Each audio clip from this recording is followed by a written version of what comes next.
Equal parts. Oh my gosh.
Jesus ain't say that.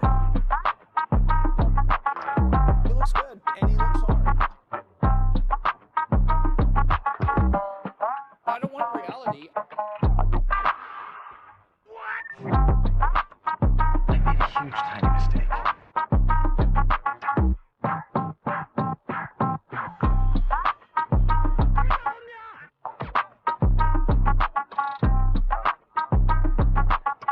You should be ashamed of yourself for having that thought.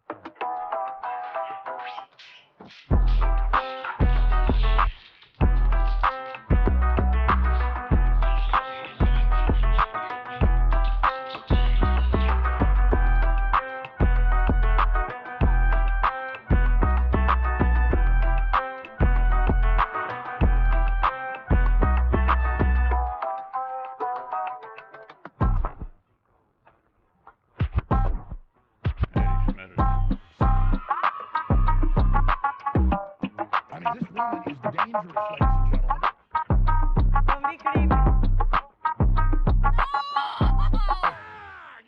Rid of the Second Amendment.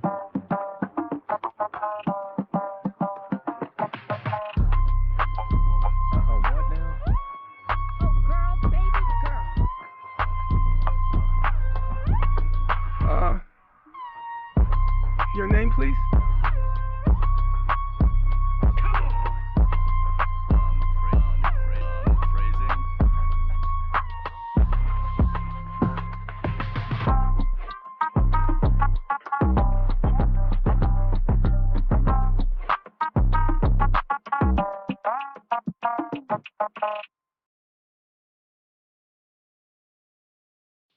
Oh, it never occurred to me. Interesting. Just crazy enough to work. Yeah. I don't want reality. That's hot.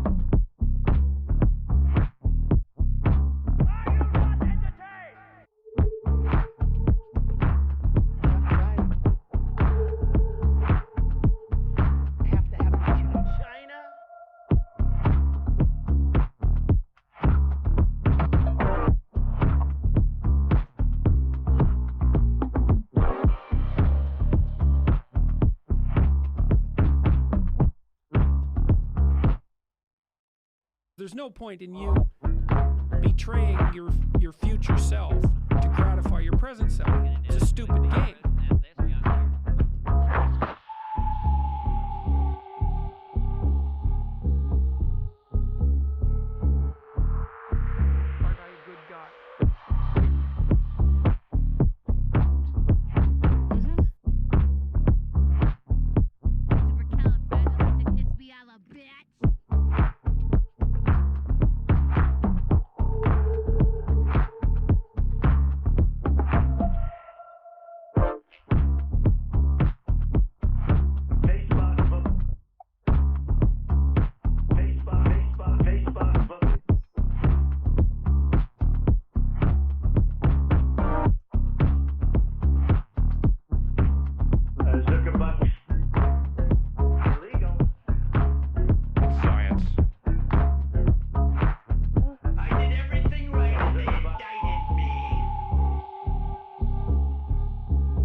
Well, good to see you folks once again.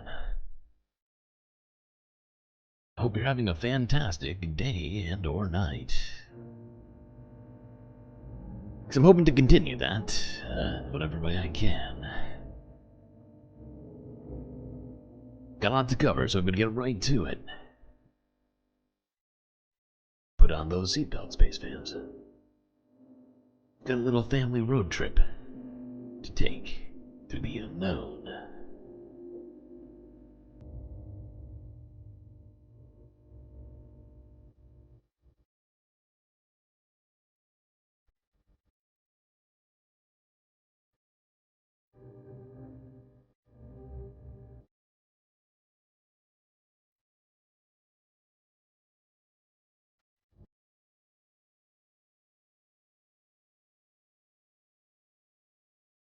Good to see all of you folks here. Moana, Selena Mary, FG, Disco Wolf, Robot Cat, Mrs. Jen.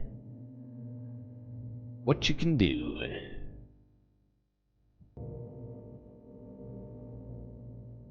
Bob Carmody, Omega Star, Stephen K, PB.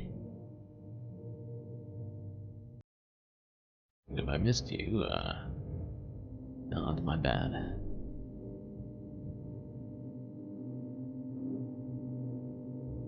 Anyway, we're gonna start in a familiar place.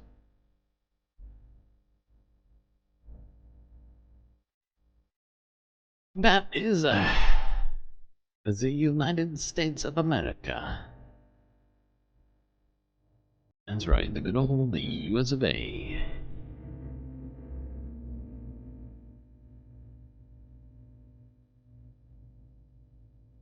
Let's start with some good news today.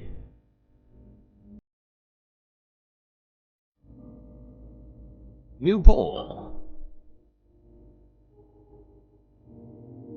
Out earlier today, showing Kamala Harris has a 1-point advantage over Trump nationally.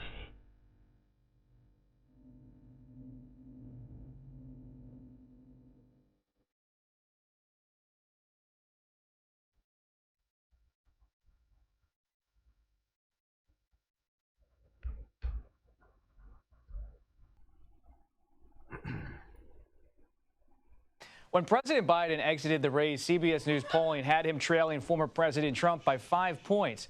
However, now that Vice President Harris is the presumed nominee, our latest numbers show a reset. It's Harris now with a 1-point edge nationally and across all the battlegrounds. CBS News Executive Director of Elections and Surveys, Anthony Salvanto, joins us now. Anthony, take us through the numbers. Slow down, Anthony. Let's just look at that poll. There's not a lot to take in, but we're going to take it in for just a second just because we love graphs. This is great. I mean, when we were talking about these matchups against Joe Biden not 2 weeks ago, really, well, there was a lot of concerns.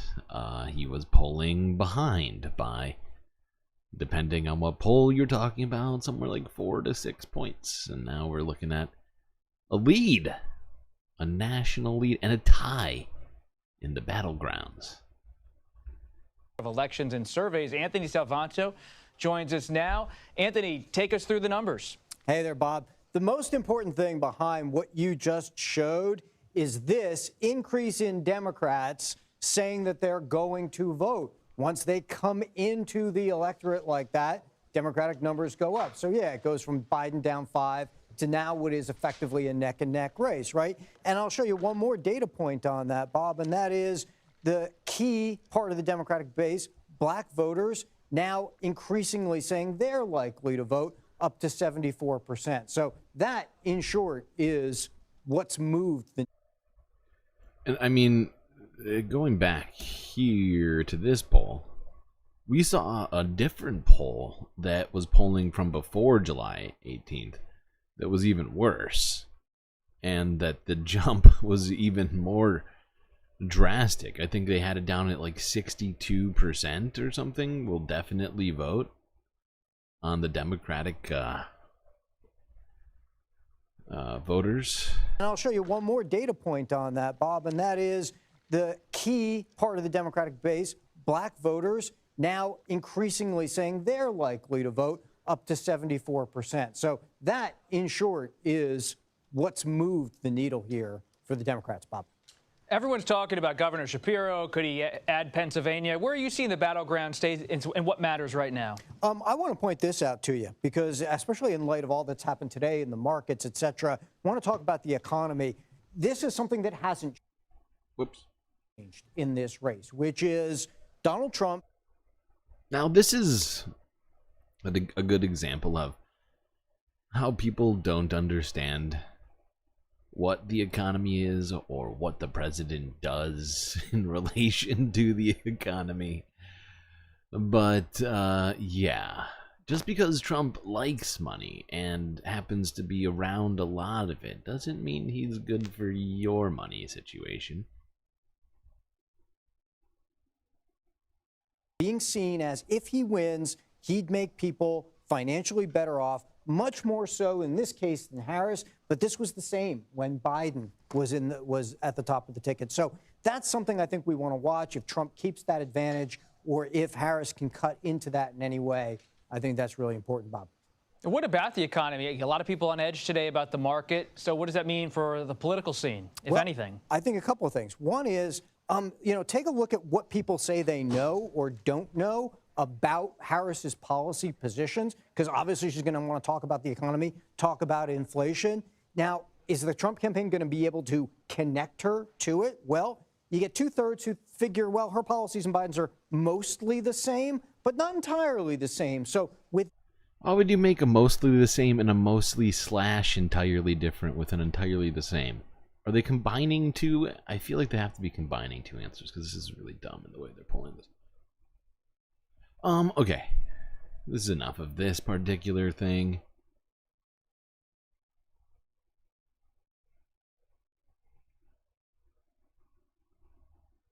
You were in top chat. That's a disaster.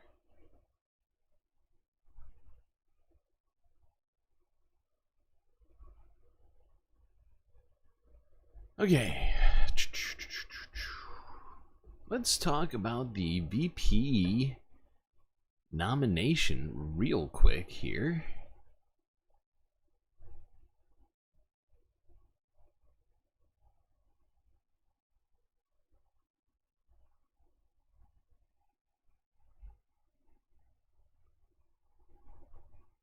This is from CBS from 2 hours ago. Harris set to announce running mate. And now this should be happening, I think, in the next 24 hours.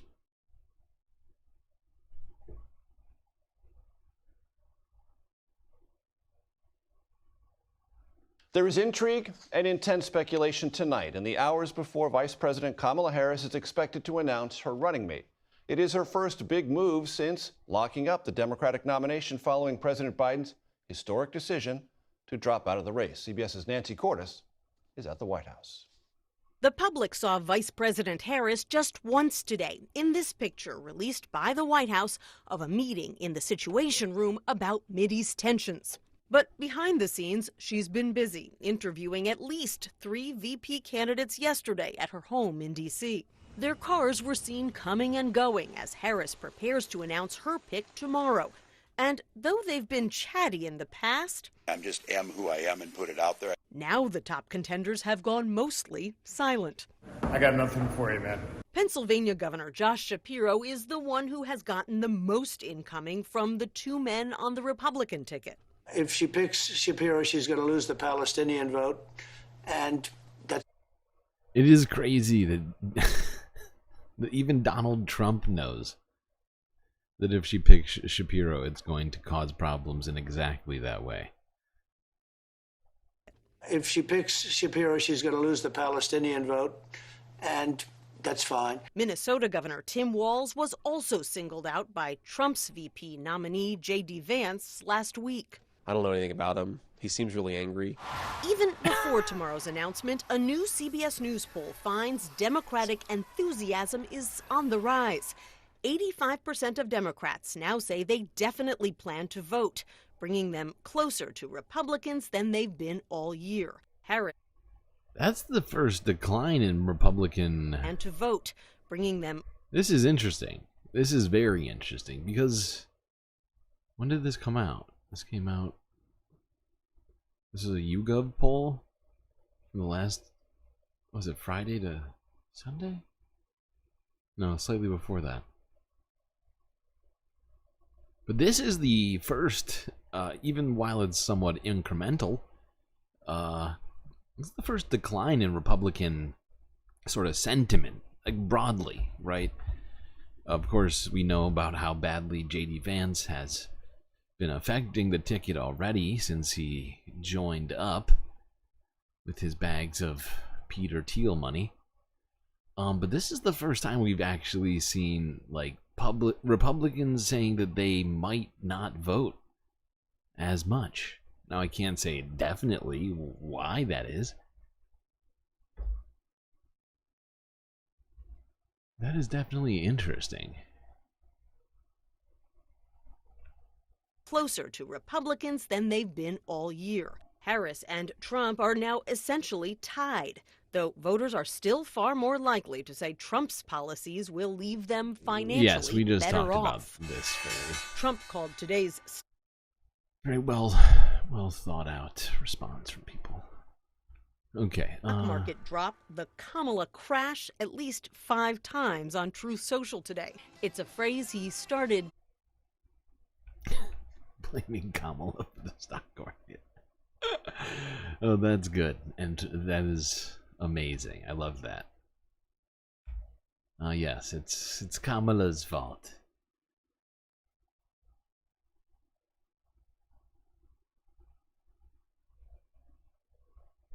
Because that's how the stock market works, if you didn't know. It's the vice president who determines stock prices, and she said, "We shall have a crash today."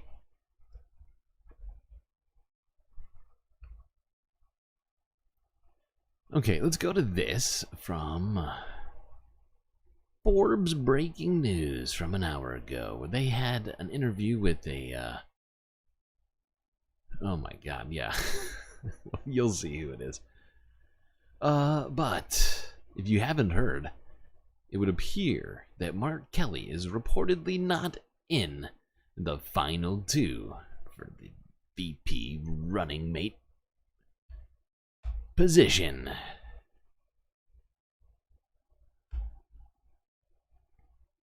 What are you doing? This is not what I asked for. You son of a bitch.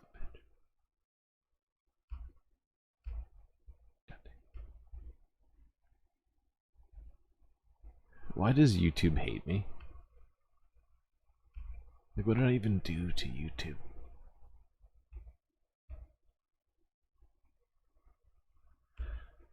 What did I do?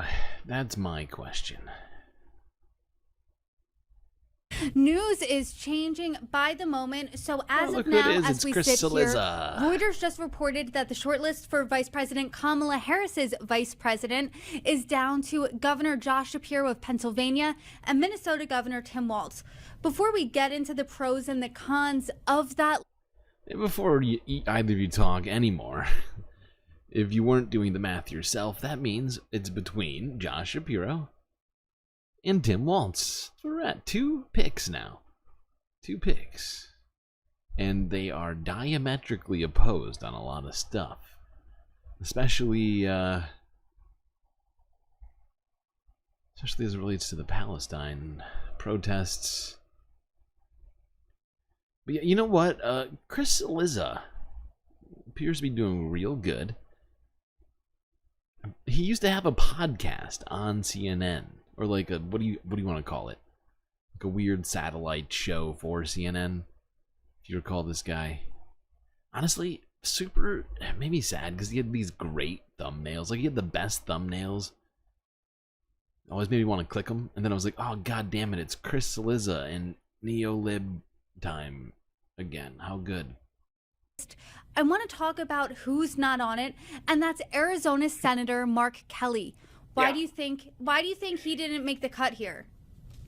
Short lists keep getting shorter, right? We went from 3 to 2. I think that Mark Kelly, look, on paper, he seems to me to be one of the stronger nominees. He's former military.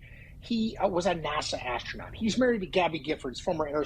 Oh my God, if you love him so much, why don't you marry him, Chris? Congresswoman who became one of the faces of gun control in this country after she was almost killed in a incident during her campaign. He's from Arizona, which we know is a swing state. The issue for me is that, you know, campaigns are not fought on paper, and Mark Kelly is not super charismatic. I don't think picking Mark Kelly gets... Now that, woof, someone, somewhere, specifically Mark Kelly, I guess, probably just died inside a little bit. To have somebody like Chris Cillizza tell you that you are lacking in charisma, oh boy. That is painful. It's true, though. He's not a fun guy.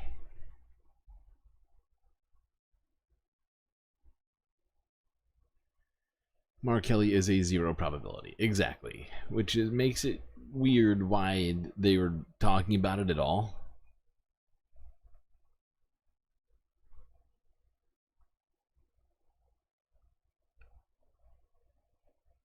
It was their way of not talking about either Josh Shapiro or Tim Walz, I guess.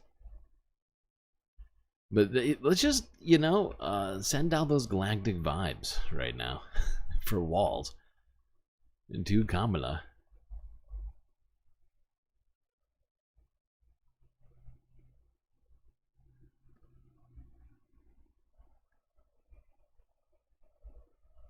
No Shapiro.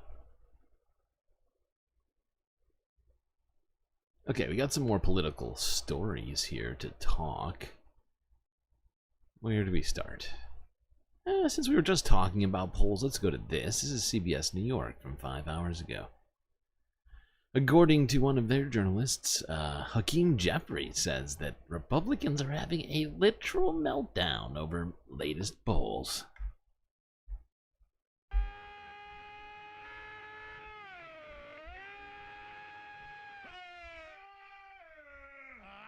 And Kamala Harris is set to announce her VP pick tomorrow as polls show her virtually tied with Donald Trump in battleground states. Political reporter Marsha Kramer here now. And Marsha, we are hearing that one of the nation's leading Democrats had a little conversation with you, talking about how Republicans are worried tonight. Oh, I can tell you this. Actually, House Minority Leader Hakeem Jeffries told me he thinks Republicans are having, and I quote, a complete and total meltdown over the changing momentum in the 2024 campaign. But that's not the only thing he said about former President Donald Trump. Former President of the United States of America, Donald Trump, is an unadulterated racial arsonist who doesn't have any clear plan for making life better for the American people. And as a result, he engages in personal attacks. A stunning put-down of Donald Trump after the former president questioned Harris's racial heritage at a meeting of the National Association of Black Journalists. She was only promoting Indian heritage. I didn't know she was black until a number of years ago when she happened to turn black, and now she wants to be known as black. So I don't know, is she Indian or is she black? Jeffries, who played a pivotal role in convincing Joe Biden to step aside as a Democratic nominee for president, clearly thrilled by the momentum Harris has shown. The latest CBS News poll shows Harris virtually tied with Donald Trump in battleground states and within the margin of error nationwide. Black voters, always a key part of the Democratic base, much more likely now to say that they're going to vote, up from 58 to 74% now. So that's what's really driving that excitement, that enthusiasm. The poll so upset Team Trump that it attacked the poll for having what they called skewed sampling. The fake news media continued to help dangerously liberal Kamala hide her record of economic failure and soft on crime policies. A Trump spokesman said they'll even put a finger on the scale of polling to inflate results for her. Wow. Anyway. Not shocking that this is all that they can come up with at this moment. They had everything riding on sort of just, you know, going up a falling apart Donald Trump.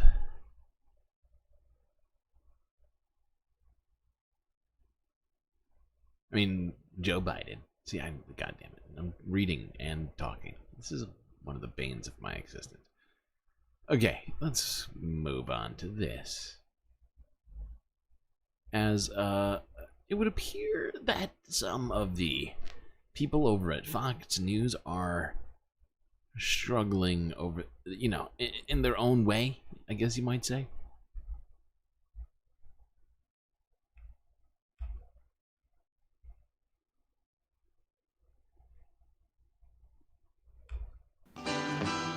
We should really have a segment for this, but it is Republicans not being able to help themselves when they go after Kamala Harris.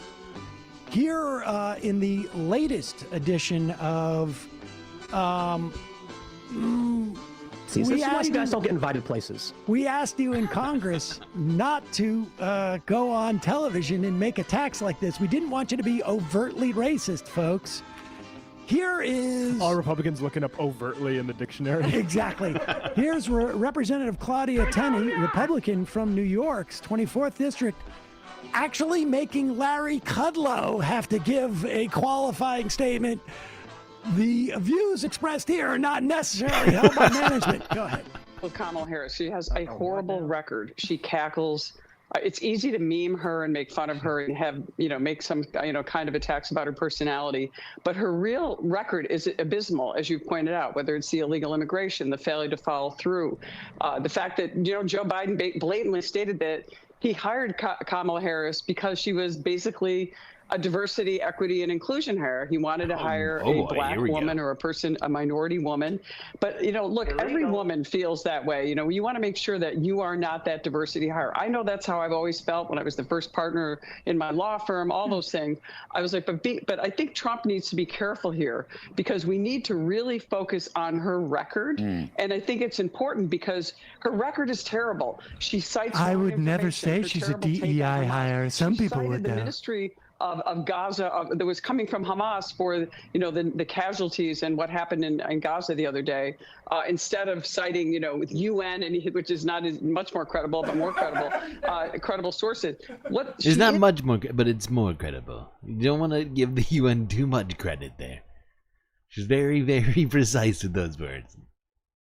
The bottom line. Pause it. Hold on. Can we just stop right there? It's like she couldn't even come up with any other credible sources. As soon as she said other numbers, she realized they're all in agreement, and I don't believe that they're credible either. Yeah, it's at the UN. That's so funny. Yeah, no, it's like when you literally when you just learn your talking points by rote and you don't know what they mean, and if you venture off the path just a little bit, you get really lost. Yeah, don't go off the garden path. She didn't get the memo that the UN is also canceled and also anti-Semitic, and they love Hamas. And I would have loved Kudlow to go, where do you get your sources on? Because the Israeli government also acknowledges. I mean, maybe there should be a law that, you should maybe have to refer to a source on things like this if you're going to, I only reject sources. I don't actually cite sources. I was like, but I think Trump needs to be careful here. Oh God, I'm sorry. Hold on. Oh, that's amazing. Because we need to really focus on her record. And I think it's important because her record is terrible. She cites wrong information, her terrible take on Hamas. She cited the ministry of Gaza that was coming from Hamas for, the casualties and what happened in Gaza the other day, instead of citing, with UN, which is not as much more credible, but more credible, credible sources. What she is, the bottom line to me, Larry, is she's uninformed and she's lazy, and she's just going to go out there and try to run this fluff campaign. I think that the sort of laziness is where you're on a national news network, sort of struggling to cite anything for the arguments you're making. Is that what you mean by uninformed? Lazy? Last attack on her is going to go at her on substance because she doesn't have any. No, I agree. You scratch the surface with her, you get more surface. No, I agree. Look, I don't know if she herself was a so-called DEI pick as Veep. I don't know that. I have not said that, and I'm not going to say that. I do know that in addition to all of her economic mistakes and open border mistakes and foreign policy mistakes, I mean, this woman is I do dangerous, know ladies and that gentlemen. she is a supporter of DEI across the board. And DEI is having a very bad influence. Ooh, Larry Kudlow, even in his old age, got a little bit of a sort of like a kung fu action happening here. He's going multiple layers deep on this one. No, she isn't the DEI pick, but she's a huge fan of DEI. She, in fact, created DEI. She may very well be the single orchestrator of DEI, but she herself, of course, not a DEI pick. Throughout America. Pat Fallon, I want to bring you in. There you go. DEI sympathetic. So even Kudlow won't say. I mean, it is, again, aside from, I mean, she's really throwing out the entire, like, Kamala Harris is lazy? Like, where's the evidence that Kamala Harris is lazy? Yeah, the former AG of California, so lazy. Never amounting to anything, that Kamala Harris. Lazily citing Hamas, Palestinian numbers. She's lazy and Got a no work DEI ethic. hire. Aside from the idea Nothing racist about that. Please move on. that there is no such thing as a DEI hire. There is only basically opening the doors to people who have had it historically shut. That's the difference. Because no one says Kamala Harris's VP that she's picking is a DEI hire, although everybody knows exactly the people who are in the running because they all meet a specific profile. I wonder what that particular profile is. Never did anything, not even golf. I wonder what her goddamn handicap is. It's probably terrible. Not like me, Donald Trump. Okay, how many likes do you have? I know you had 10. I forgot to do that. Oh, you have 20 likes now, so I'm going to do 2. 5 and a 14. There's a 5. What's 14? 14 is Mork from Orc. Okay.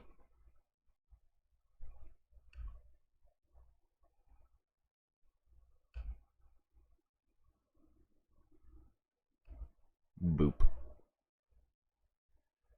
There we go. Fixed it.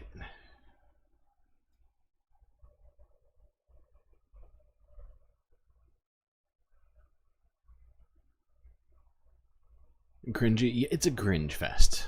It's always been a cringe fest. But it does feel like it's somehow ramping up in its cringiness. I'm not sure how you measure cringe, maybe in Pascals.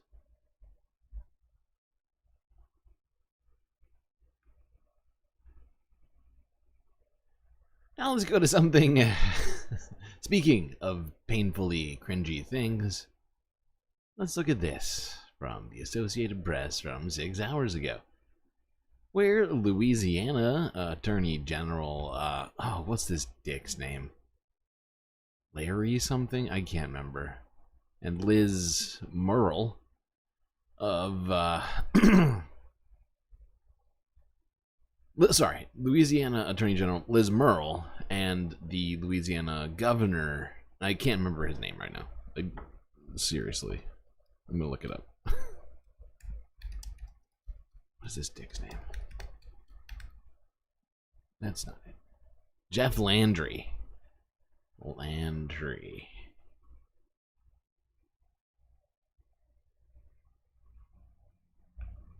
Yeah, let's see what they had to say.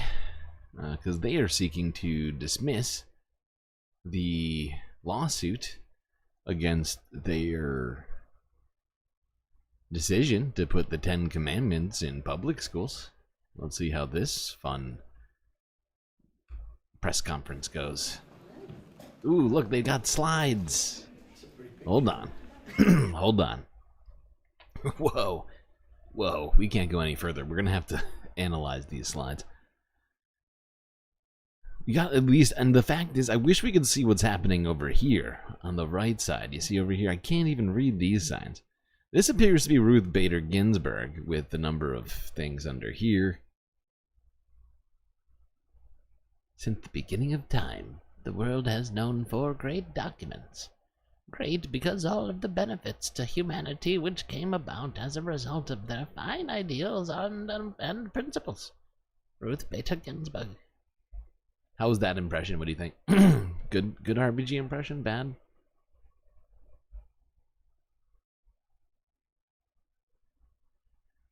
Then we got over here. I don't know why they've decided to, because this one is maybe one of the most fascinating of boards up here. As you can see, it says the House of Representatives and the lawgivers. The lawgivers, they can giveth and they can taketh away, apparently.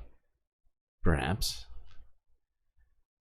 Now it would appear that is this Moses? Who is that? I think that's Moses, who's apparently the lawgiver. And then we got over here, that looks like Mike Johnson, the current House Speaker. Weird. I'm not sure how those two tie in together, but I'm fascinated by it. MLK and Moses. Of course, the connections between MLK and Moses are obvious. Don't even have to think about that one. Please don't think about that one. Let's go here. What are the rules? Ooh, what a fun banner. What are the rules? That's interesting. I believe they're called laws. I'm pretty sure. But let's see what they had to say. They look really excited. They're both smiling and looking at each other affectionately. Let's see what they got to say. The legislature passed a law. The law has been challenged in a court, and they've made certain allegations about that law. I'm here to show you that we can apply this law constitutionally. Oh, really? Oh, is that what these are for? Oh, okay. So, you see, this is what we're here for, everybody. That's why we have all the signs. These signs are proof that we can, that the 10 Commandments can be applied constitutionally. I'm not seeing a lot of constitutional stuff up here, just sort of random. It's more like, what do you call it? What do they call those? Like aspirational boards, right? Where you collage all the stuff that you want in your life and then you put it on your wall. It's like from The Secret, right? That that quasi-cult-like what is it? Vision board. Thank you, Moana Whip. Thank you. They're like vision boards of what they would like the Constitution to be. There doesn't seem to be anything actually constitutional here. The closest thing getting to it is Ruth Bader Ginsburg, who didn't write the Constitution. She was just a Supreme Court justice who is now dead, and was, if I recall correctly, her stance on things was probably not a big fan of these two. So it's weird they're using her, as well as people like MLK. Mike Johnson makes sense. I mean, doesn't, well, make sense is taking it far. It makes sense for these two. Does it make any logical sense in making the argument constitutionally? I can't see how it possibly would. The legislature passed a law. The law has been challenged in a court, and they've made certain allegations about that law. The allegations that you've clearly intermingled church and state. Just it's clear to anybody with eyes, even the blind listening to this know it's not true. I'm here to show you that we can apply this law constitutionally. There was, this explosion of horror when the governor. Wait a second. What is happening? Why is there fine print? Hold on. Can we talk about this for a second? I did not notice this, but now that they've zoomed in, this is fascinating. I mean, were you expecting fine print on a sign of this size? When has that ever happened? You pay for the big ass sign. You do the or you pay someone. Now you would assume that these two aren't very capable of graphic design, but you get some intern to make you something on their on the interwebs there. But you tell them, no, we want all of this information, teeny tiny, basically microfilm from 10 feet away. We want that there, so that nobody knows what this is actually about. It just seems real weird. And all you can actually see is just a reprinting of the 10 Commandments. Moses, the lawgiver, who, I don't know, maybe he did something, but it's hard to tell because it's all in microfilm. But, okay, this is real weird. That's Christian graphic design for, well, you make a good point. And in fact, I think that was a great overreaction, and every one of these posters illustrates that. It shows how you... Okay, wait, because MLK wrote something called the 10 Commandments for Nonviolence, therefore, the 10 Commandments in schools. I get it now. Maybe we should also have the 10 Commandments for Nonviolence in schools from MLK, with a big picture of MLK being attacked by police officers. It's only right. How frequent the 10 Commandments comes up in our culture. Oh, wait, okay, the 10 Commandment comes up in culture, so we need it in schools. In case all the frequent times people are hearing about the 10 Commandments, that's not enough times for them. We need more times. That's what you're saying. Because, therefore, right? Because it exists, therefore it must exist even more. And so what I would say to those parents is that if those posters in school and they find them so tell the child not to look at it. I'm sorry. His accent is fucking hilarious to me. Okay, I can barely listen to this. And so what I would say to those parents is that if those posters in school and they find them so vulgar, just tell the child not to look at it. Oh, just tell him not to look at it. That's interesting. Now, I feel like this argument could be applied in other places. Anybody going on the same track I'm on already? This is very interesting. This is very, very interesting. Because think about it, right? What in what other places would you say Republicans are getting upset about something that they themselves and perhaps their children might just, not look at? Maybe they should just look away from it. Can anybody think of what I'm talking about? Oh, that's right, books. Fucking books in libraries, which they are having like literal protests over, and like trying to, assault school board members and librarians over, right? And yet it's like, oh, wait, why can't I don't understand why now if you don't want to see all of this woke librarian stuff, you could just look away from it.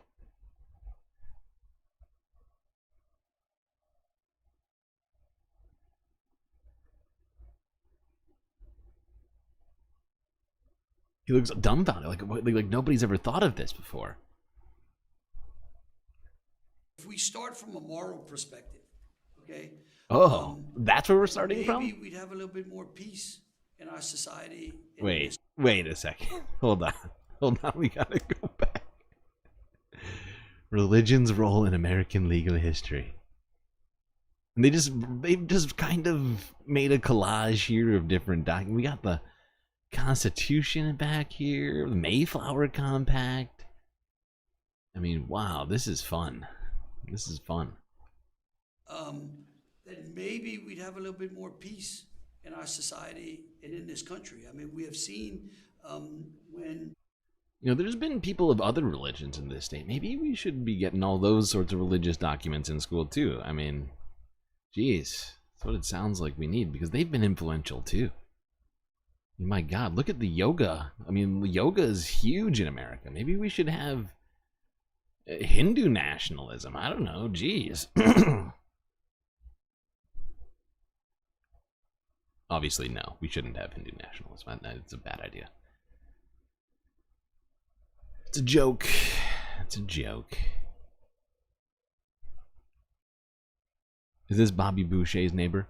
No, I actually have determined who this is. And you know, I forgot. Let's just go back and listen to this man speak again. Thank you for reminding me. It's not Bobby Boucher's neighbor. I'm pretty sure that, And so what I would say to those parents is that if those posters are in school and they find them so vulgar, just tell the child not to look at it. no, so he is, you're about to see in a moment, because I think I've determined exactly who this man is. Now, the makeup required to do it, I don't know. I'm not a professional makeup artist, but I think it could be done. And I've come to the conclusion that this guy is actually Bob Odenkirk. Heart as big as Lake Pontchartrain. The thing catch fire and the flame leaped up to the windowsill. Okay, tell me I'm wrong. Okay, clearly Jeff Landry is actually Bob Odenkirk. Somehow he got elected to Louisiana and is in fact, I thought he was a good guy, but he's trying to make some very horrible things happen in Louisiana. My God. How could you, Bob?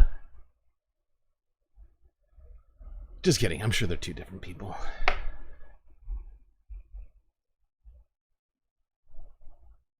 You can't tell me that those accents are like 100% the same.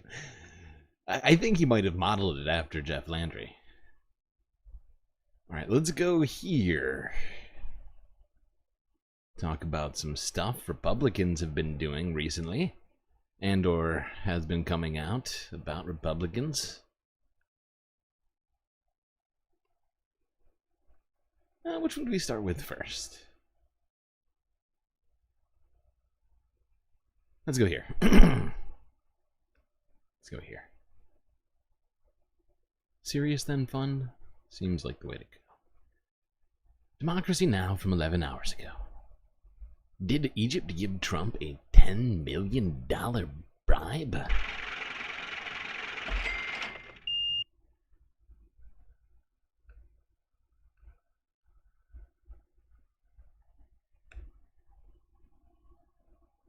As we turn now to a major investigation by the Washington Post into Donald Trump's relationship with the Egyptian government, which reportedly tried to funnel $10 million in cash to Trump's 2016 presidential campaign. The cash weighed about 200 pounds when it was withdrawn from a state-run bank in Cairo at the request of an organization linked to the Egyptian intelligence service, just 5 days before Trump took office as president in 2017. The Post reports Trump earlier gave the same amount to his own campaign, and investigators suspected Trump expected to be repaid by Egyptian President Abdel Fattah el-Sisi. But questions about the transaction went unanswered by the Justice Department under Trump's Attorney General Bill Barr, who closed the case, citing, quote, a lack of sufficient evidence, a decision one DOJ official called jaw-dropping. Now, what's the most jaw-dropping to me about this is that the president of Mexico is involved in all of this for some reason. I just can't understand it.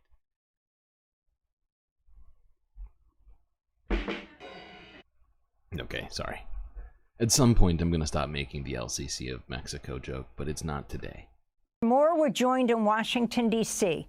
by one of the reporters who broke the story. Kara Lenig is a national investigative reporter for the Washington Post who focuses on White House and government accountability. Her new piece is headlined, $10 million cash withdrawal drove secret probe into whether Trump took money from Egypt. Carol, thanks so much for being with us. Why don't you start off with how you began this story in the Washington Post? My colleague Aaron Davis and I began this work while we were doing research for a book about the Justice Department under Donald Trump and under President Biden. In that research, we discovered far more details than we expected about an incredibly secretive probe. This probe began in early 2017 with what investigators at the Department of Justice called jaw-dropping intelligence. The CIA alerted the Department of Justice days after Donald Trump was elected that they had what they considered pretty reliable information from an informant indicating that the president of Egypt planned or wanted to or ordered $10 million injected into Donald Trump's, then candidate Donald Trump's campaign to help him get reelected. Interesting. You probably heard about this. It was in the news a while back, I think. We have 30 likes. Okay. I can solve that situation.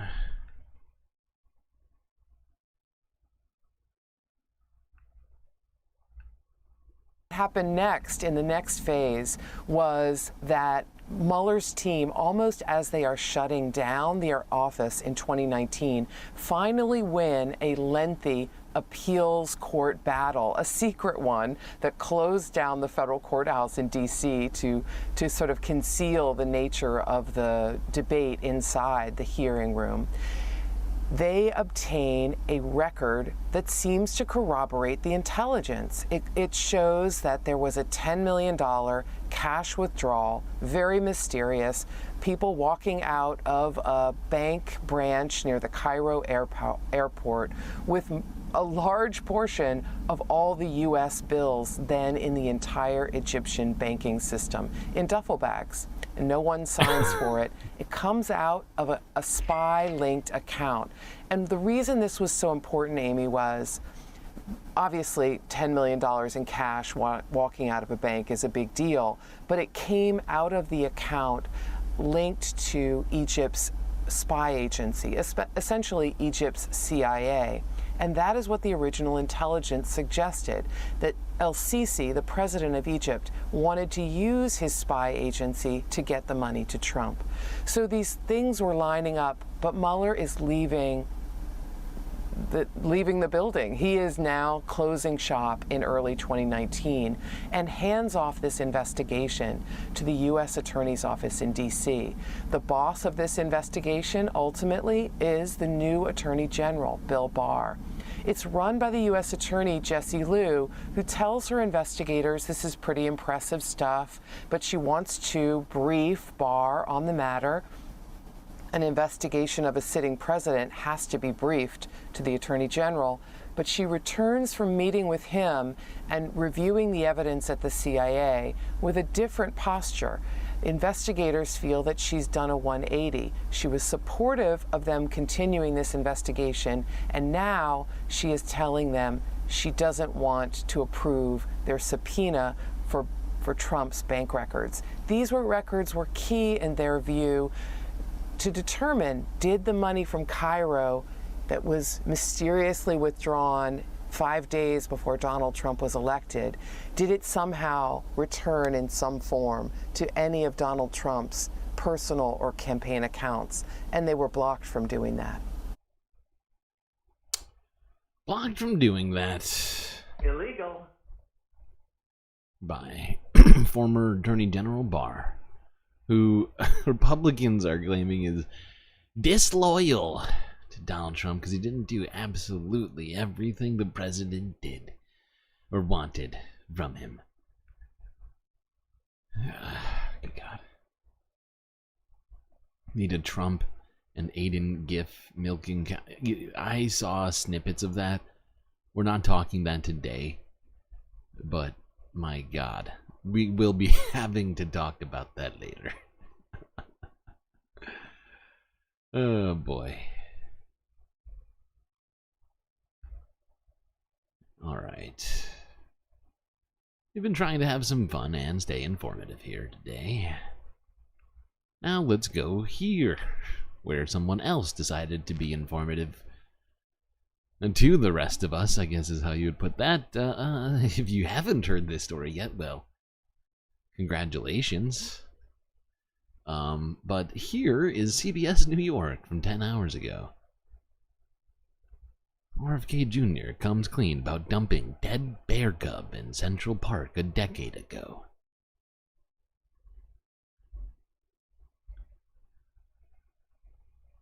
It was a mystery that dominated news headlines back in 2014. A dead bear cub found in Central Park. Nearly a decade after police opened up an investigation into the gruesome find, independent presidential candidate Robert F. Kennedy Jr. confessed he was the one responsible all along. A woman in a van in front of me hit a bear and killed it. A young bear. So I pulled over and... Wait, hold on. I gotta hear that again. A young bear. Wait, no, go back. A woman in a van in front of me hit a bear and killed it. A young bear. So I pulled over and I picked up the bear and put him in the back of my van. In a video... Of course you did. Of course you did. Because why wouldn't you pick up a bear and put it in the back of your van? That's totally normal behavior. Who doesn't pick up bears off of the side of the road? It's totally just super normal. I do that all the time. Space bears just floating around all the time. To X, Kennedy says he was going falconing when he came across the roadkill and intended to use it for meat, but ran out of time and ditched it in Central Park before heading to the airport later that evening. Along falconing meat? Really? That's the least relatable thing I've ever heard in my life. Falconing meat? Gee, this guy. This is where he got his brainworms. I know you say you're kidding about that, but this might actually be explanation. Not gonna lie. Medically speaking, this is one of the stories that gives me a weird feeling. Like this might actually be where that worm came from. Drive, few drivers remember the grisly scene from 10 years ago, but told us they were disturbed by the confession. It's shocking. It's very unpresidential and really just disgusting. I don't really understand why someone would do that.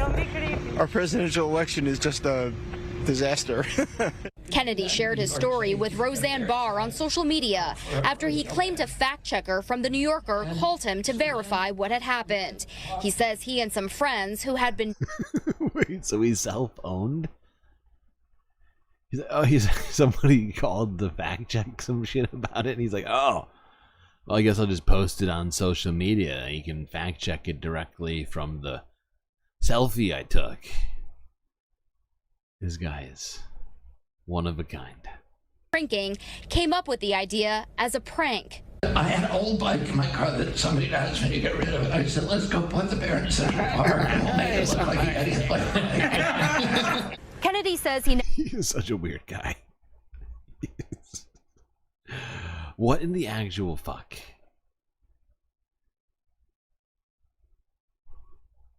A bear for falconing meat?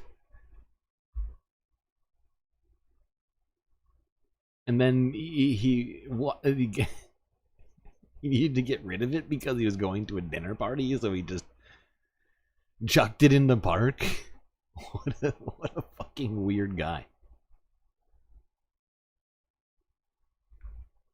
What a weird fucking guy.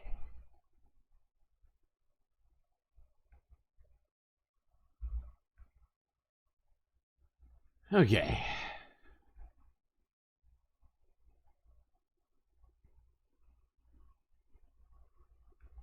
Let's go on to this. Here was a snippet. Actually, no, fuck this one. You don't need this. We don't need you.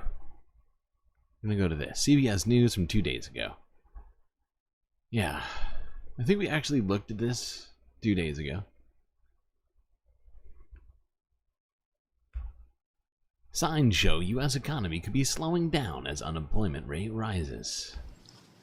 Wait. Let me use my final 30 seconds to ask you. No, enough of you.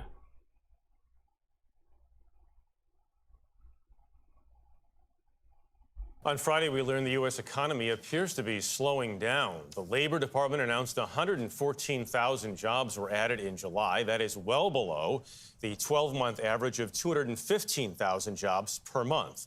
The unemployment rate rose again for a fourth straight month from 4.1% to 4.3%.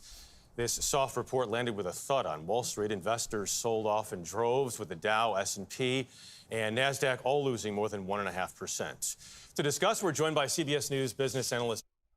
So yeah, that was the picture on Friday, although this came out on Sunday. That's when we looked at it first. Stocks are already not doing good last week.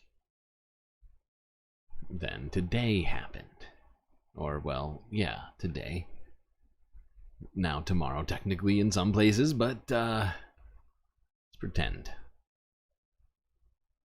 As Asian markets opened first, things got real crazy over there overnight.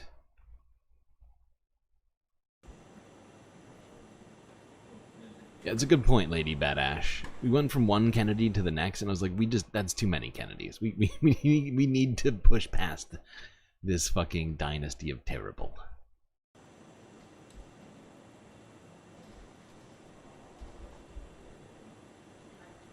I don't know what these numbers mean. I assume bad. Now,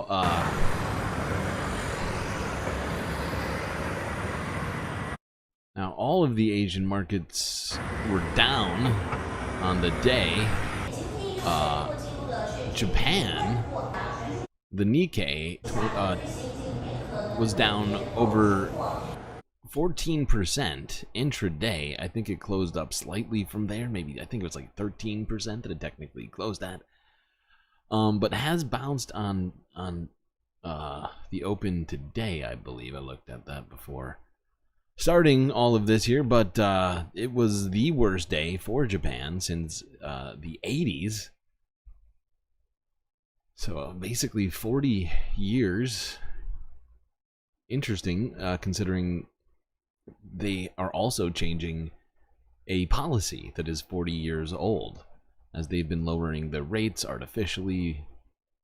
They were essentially one of the first governments to do this by buying their own bonds, therefore spurring investment in their stock market, which has worked it's worked great for them, generally speaking, at least in terms of if your only goal is to have a stock market that is high, it has worked for them in that particular case. But after 40 years of that policy, they recently, over the last couple of months, announced that they were going to, in fact, be raising rates for the first time in as many years.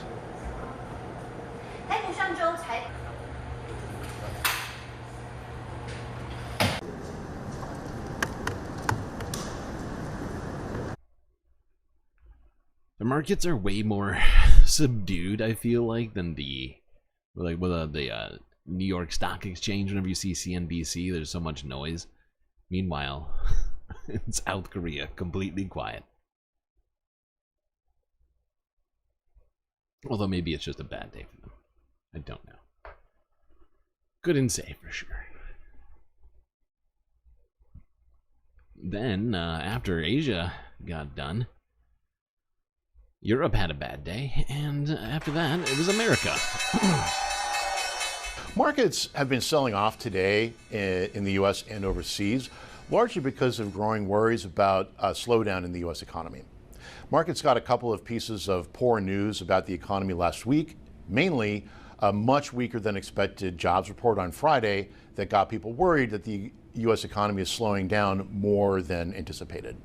The Dow is down more than 1,000 points at one point this morning, but it's been on a record-breaking tear for a lot of this year, along with other big U.S. indicators. A lot of the market is up quite substantially so far this year. So in order to put today's declines in context, it's not as bad as it could have been. Big technology companies, including NVIDIA, are a big part of... It's never as bad as it could have been. It could go to 0, technically. That's as bad as it gets, and that's never happened, but at least not on the whole stock market. So yeah, it seems like a weird thing to say.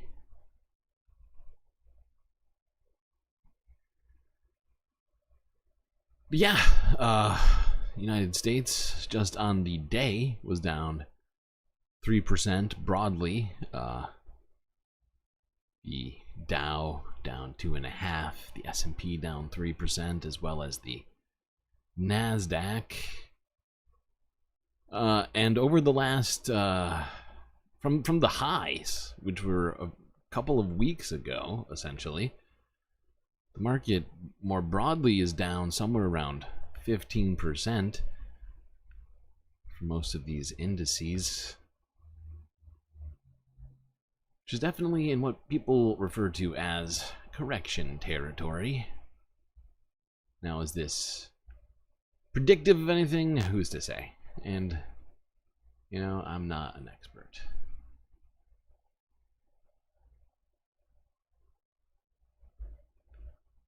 But maybe we talk about this just a little bit more. BBC's apparently got some insight for us.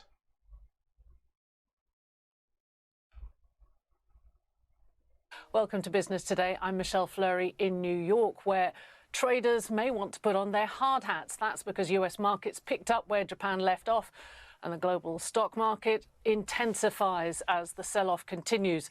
There are two things that do seem to be driving it: Friday's disappointment about how few jobs the US economy added in January, and Japan's decision to increase interest rates last week. Well, as you can see, the US markets have opened sharply lower. You can see the Dow Jones Industrial Average losses there are, well, it's down over 1,000 points at the open. One other thing that I think I have been hearing that I don't hear BBC talking about, or any of the other people that we just listened to talk about in these videos, is that, you know, I think one thing that is spurring some of this has to do with the fact that many people believe that AI has perhaps gotten ahead of itself. NVIDIA recently said that it was going to have to delay its big flagship chips and all of these other things that are related to this space. And many of the other AI adjacent companies have been reporting sort of, from what I understand, sort of disappointing numbers recently. And I think a lot of people are realizing that perhaps the high-flying AI stocks as of late may be flying a bit too close to the sun. The S&P 500, crucially, is down 4%, and the NASDAQ, the tech-heavy index where we've seen some of the biggest losses, that is down over 6% at the opening bell. And this is what happened in Japan and also the picture across Europe. As I was saying, a lot of this negative sentiment seems to be because only 114,000 jobs were added to the US economy in July. Now, that was much lower than expected. And that raised fears that the world's biggest economy is slowing. And you're seeing that rippling across those markets, which we were just showing you around the world. Now, on Wednesday, Japan's central bank increased the cost of borrowing, with its main interest rate going to around 0.25%, which is the highest in 15 years. As a result, September 18th is one day many people are looking to. That's when the US Federal Reserve will make its latest interest rate decision. And that's a month and a half away from now, so doesn't look like there will be any sort of relief from the Fed for some time. In relation to all of this, one thing I think we should talk about, because we heard a tiny snippet of this in a different video, is that no, Kamala Harris did not cause this market crash. In no way could she. Literally. as vice president, she has zero mechanisms really to just crash the economy at will. There's no lever in the vice president's office that says market crash now, please. No, it doesn't exist. This is just rich people, institutional investors unloading their positions. You probably didn't hear this snippet of news because we don't really cover this kind of shit much, but I saw a story recently, in the last couple of days, that Warren Buffett recently has been unloading stock. So, you know, he is a pretty well-known super rich guy. Follow the rich white man. And so, you know, it could be that some people are thinking it's time for them to take some money off the table. They've already made billions and billions and billions of dollars.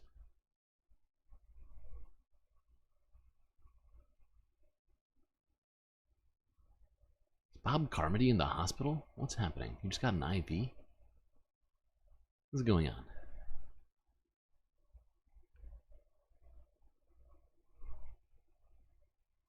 Can't have space fams in the hospital. Our healthcare system is terrible.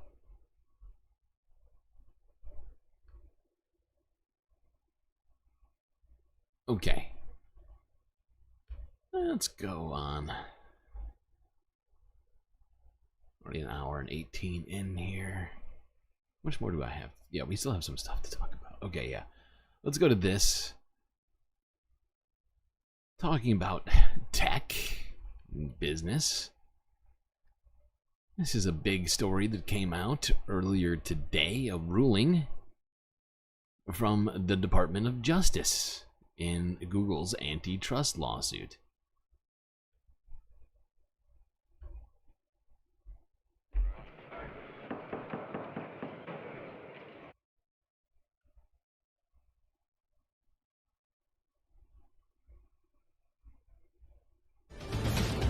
That's the news on the DOJ and Googleman. Deirdre Bosa has it. D.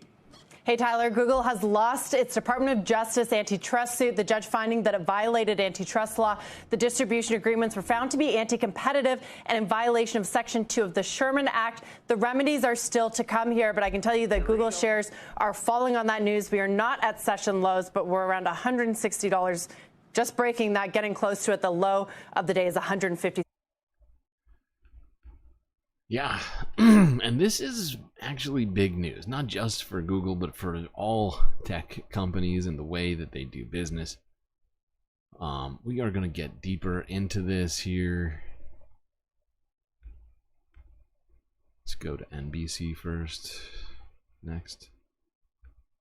Breaking news this hour, a federal judge has just ruled against Google in a massive antitrust lawsuit. That suit involves its core business, online searches. NBC News business and data correspondent Brian Chung is here to help unpack all of this. Brian, this is a big win for regulators, right? Because they have been trying to argue that there was a monopoly here at Google. Yeah, and by the way, we're still poring over this 286-page document from the District of Columbia. Really, this is a massive antitrust ruling that the judge in this case is turning onto the Sherman Act. This is basically an antitrust law that we've heard in the context of a big landmark case against Microsoft in 2001, now being used against Google here. And this judge found that there were basically two areas where Google was basically engaging in antitrust: search and text advertising, that they basically controlled the monopoly. They said it for the search engine. They were basically coercing companies into making Google the default search engine and not giving them much choice to go elsewhere, simply because of the massive scale that they have on advertising dollars. And on text advertising, they pointed to a pretty jarring stat that in 2020, its market share in that market was 88%. So you have Amit Mehta, the judge, saying, quote, Google is a monopolist and has acted as one to maintain its monopoly. This is a huge win for the 38 states and territories that were on this suit. What happens next? We don't know. Could there be injunctions? Could there be criminal fines potentially? We'll have to see. But the stock is down almost 4.5% on a day that's already been pretty really bad for Wall Street. We're talking at the top of the hour about how bad this day is already on this in the stock market. So essentially, this means the judge is saying Google went to other companies, like other phone companies, and made deals that they were going to use the Google search. Yeah, well, I mean, you know, when you think about on all the devices that we have, if you're on a Mac, if you're on a browser, if you're, I mean, it's the software as well. In many cases, Google is the default browser. They're alleging that the way that they made themselves a default browser through some of these deals and agreements is antitrust. And has Google said anything to this point? Google has not responded. We did reach out to a request for comment. They haven't said anything so far, but we'll have to see, and we'll be keeping our ear to the ground. Is it too? Yeah, Google's probably crying into each other's shoulders over there for a little bit. This is bad for them, and potentially bad for a bunch of other tech companies that have engaged in similar sorts of practices. But of course, Google is sort of the biggest, what do you call it? Violator of these kinds of things, and sort of backroom shenanigans that are often illegal and anti-competitive, as is being alleged and has now been confirmed here by federal judges, or a federal judge, excuse me. You're getting ahead of me, Stefan K. Okay, let's just go here now. PBS NewsHour. Welcome to the NewsHour. In a landmark ruling, a federal judge has found that tech giant Google broke antitrust laws, acting illegally to maintain a monopoly in online search. Google currently controls roughly 90% of the world's internet searches.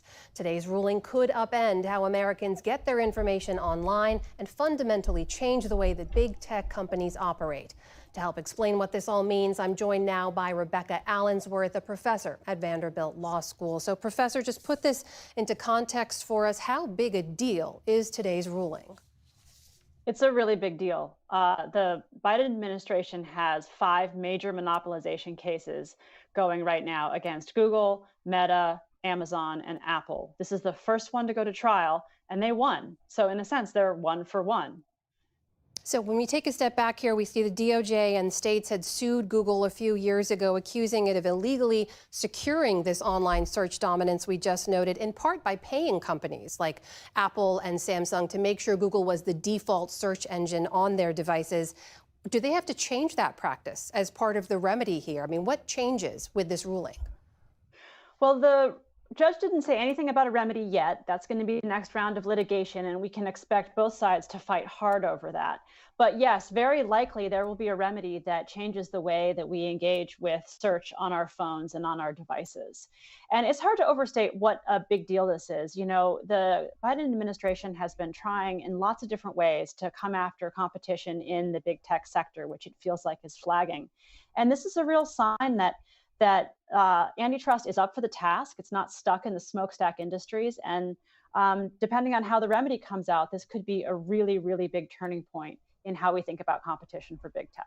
And are there broader implications here for big tech in terms of how they're currently operating? Will any of that change as a result of this ruling?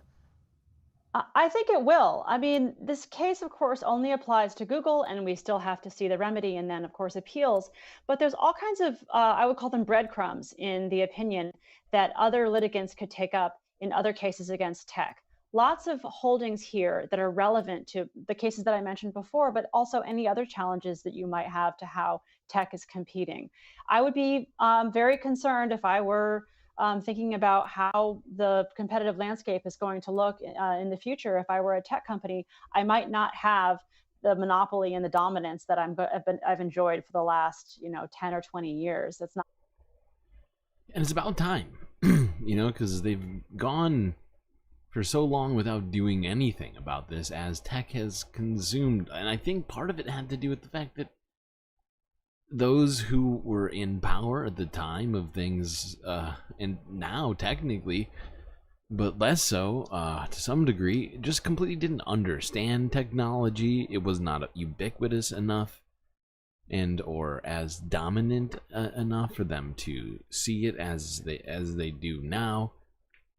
You know, because like 30 years ago or something, right? There were no apps, right? People didn't even understand what an app was, and many people still don't understand what an app is, right? But as things have progressed, you know, the understanding of technology has improved in our legislature to some degree, and thankfully this kind of stuff is starting to happen. It's not just that, though. There is a particular, even more specific explanation for why some of this is happening, which we will talk about here in a moment.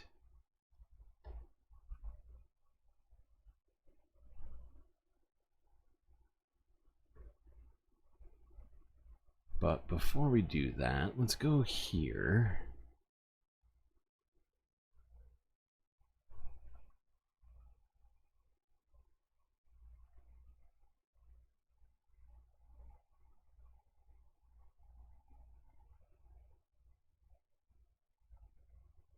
So they are, in effect, providing a worse product for higher prices.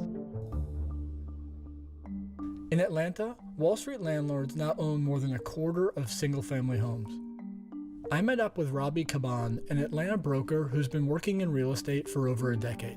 What I've seen is that my clientele, that buying pool of first-time homeowners or elderly who are downsizing, you know, with limited income, like veterans and so on, they're no longer able to purchase.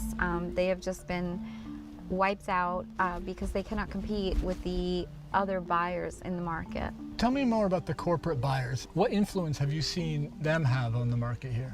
It's been catastrophic. Truly, the pool of homes available has been so diminished that, in essence, normal people who have just general lending on limited funds are priced out, and they're forced into rentals. And because those same companies control the rentals, you know, there are very little options. When a cash buyer can come in, like the corporate buyers, and buy within 5 days, no appraisal, you know, virtually no inspection, as is, how can a person who needs 30 days or more, needs an inspection, needs a due diligence period, needs an appraisal for the bank, it's required, compete with that? Yeah, no, great question. How are regular people supposed to compete with that? If you can just show up with a bag of money, rather than saying, I need to do all this stuff, it'll take time, and we'll have contingencies or whatever else involved. No. It's kind of a no-brainer in a capitalist system like this. People who are selling are just going to take the bag of money without any contingencies. Now let's look a little bit more at this. Avoid competing with one another through this geographic targeting. Invitation Homes tends to purchase in, on average, wealthier and whiter communities. Progress and Main Street Renewal tend to focus on somewhat poor, predominantly black neighborhoods. In some neighborhoods, it's... I just want to go back, because what this is showing geographic targeting. Invitation Homes tends to purchase in, on average, wealthier and whiter communities. So this is Gwinnett County, which I believe is near Atlanta. So this is showing you this legend here. These are 5 different companies, real estate companies' holdings on rental properties in this one area.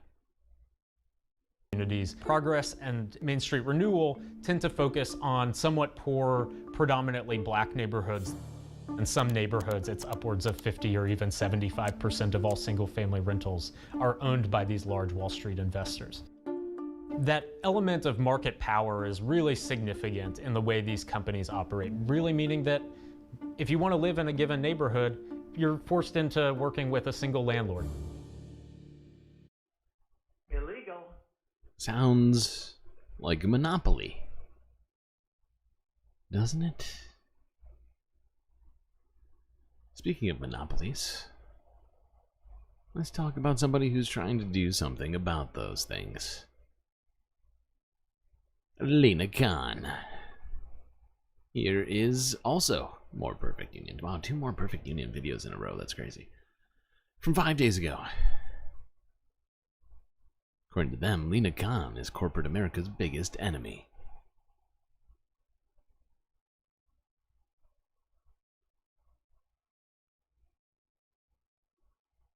In the world of big business, there is one woman who inspires great fear and awe. I wanted to have you on a podcast, and Apple asked us not to do it. The FTC's back in that role of torturing all the companies that America likes. The business community feels that the FTC is waging a war against us, and it's time to fight back. That woman is It's so sad. Oh, the business community. There's a war against them. A literal war. 34-year-old chair of the Federal Trade Commission, Lena Khan. As FTC chair, Lena Khan has become public enemy #1 for the corporate establishment. But here's an interesting twist. She's also simultaneously managing to bring together an unlikely political alliance from both sides of the aisle. You are a brilliant woman with a tremendous ability to impact how consumers are going to interface with the digital world. One of the outstanding members of the Biden administration, and that is Lena Khan. I look at Lena Khan as one of the few people in the Biden administration that I actually think is doing a pretty good job. So who is Lena Khan, and what is it about this young FTC chair that makes corporate America shake in their boots, all while uniting politicians like Matt Gaetz and Bernie Sanders? Many political bureaucrats who enter government service do so with the framework of wanting to be seen as fighting on partisan terms for their respective parties. They're often looking ahead to their next cushy job rather than worrying about being strong public advocates in their current roles. Unlike public servants of the past 4 decades, Khan enters with a very different framework. She's more interested in analyzing who has too much power and who doesn't have enough. She's not fighting a partisan game. Instead, she's focused on something that she's had her eyes on since she was a teenager, waging battles against powerful, predatory multinational corporations that are exploiting working people. Okay, sounds good. Tell me more. What's going on in what is all this what's all this Cliff's Bar commentary happening in here? Did they do something wrong? Did Cliff's Bars did they make their bars out of something unsavory? What happened?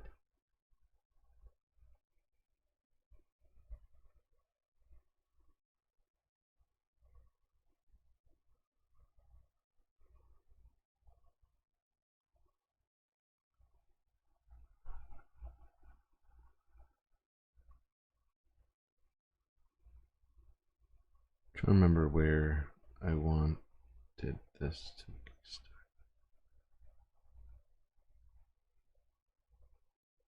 That past and from that history. And we're going to use all of the tools and authorities that we have to do our job. And use all the tools they have in industry after industry. Instead of focusing on just one area of the economy to unrig, Khan has chosen to go to battle with big pharma, big oil, big ag, the military-industrial complex, giant semiconductor chip companies, housing giants, big tech, credit card companies, mega grocery chains, auto dealers, private equity firms, and on and on and on. To understand the power of these enforcement actions, let's dig a little bit deeper. Take big pharma. The modern inhaler was invented in the 1950s, but in America today, millions of Americans still pay hundreds of dollars just to get an inhaler that they rely on to be able to breathe. Our team took a closer look and we realized that these inhaler companies, in some cases, had been claiming bogus patents for parts of the inhaler that really shouldn't have been patented. So we sent them letters challenging those patents, saying that those patents were unfairly blocking out competition, blocking out generic, cheaper options. And in response, a whole set of companies ended up delisting their patents and announcing that starting in June, they're going to cap how much any American pays for an inhaler to $35. Pharma is hardly alone. From drug prices to junk fees, those unnecessary charges on ticket prices and airfares that seemingly come out of nowhere, Lena Khan has... Don't you love... Don't you love how magically they can all suddenly decide to start charging less for their company's products? It's amazing. How does that work? It's like magic. used her rulemaking authorities to save Americans money whenever and wherever she has the authority to do so. Junk fees cost Americans over $90 billion a year. Money that corporations are extracting from Americans just because they can. She's even gone after those pesky subscriptions that often keep you paying long after you stop using a service. We've seen too many times companies make it so easy to sign up, but then when you try to cancel, you have to go in person, you have to make a phone call, but there's nobody there to pick up. And as a result, Americans end up paying tens of dollars or hundreds of dollars a month stuck in subscriptions that they no longer want. Absolutely. That shit should be completely gone.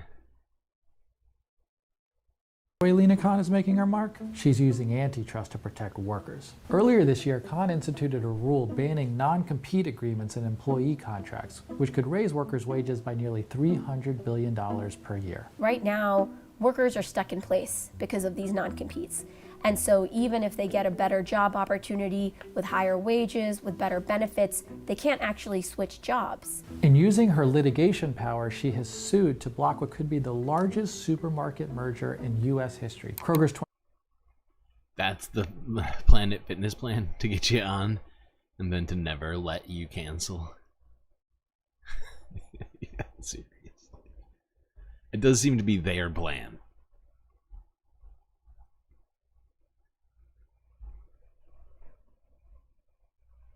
I've dealt with them in the past.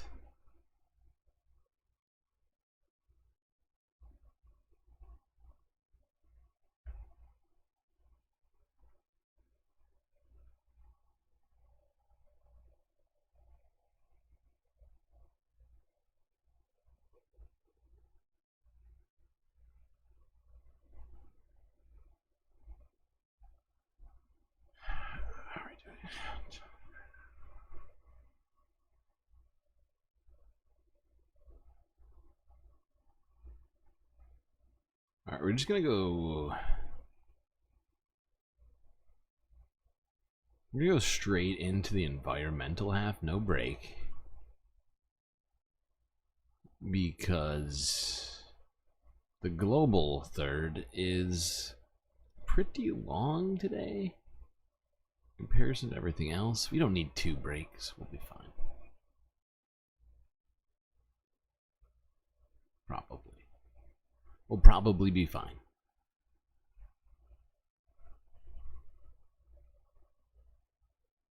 Or do you all need the break? Do you need the break? I'll give you a break.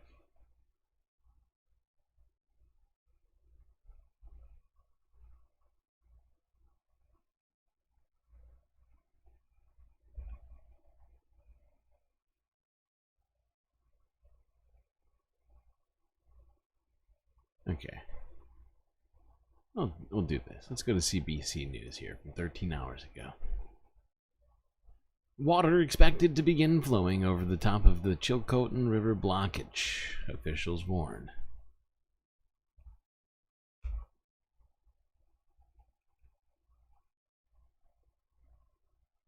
What's happening? There we go. We begin in British Columbia, where the massive natural dam blocking the Chilcotin River is expected to breach at any moment. The blockage on the river was formed during a landslide last week. Officials now say the built-up water is expected to flow over the top. Now, here's a map showing the flood warning or flood watch alerts along the river. And people living in the red flood warning area are now under evacuation order. Anyone in that area is being asked to leave immediately and stay away from the water. Janella Hamilton has the latest.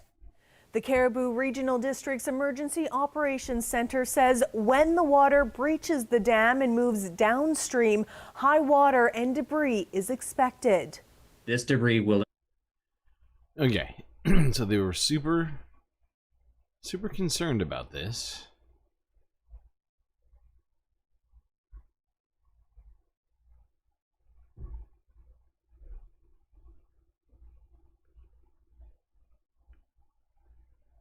But it has in fact breached.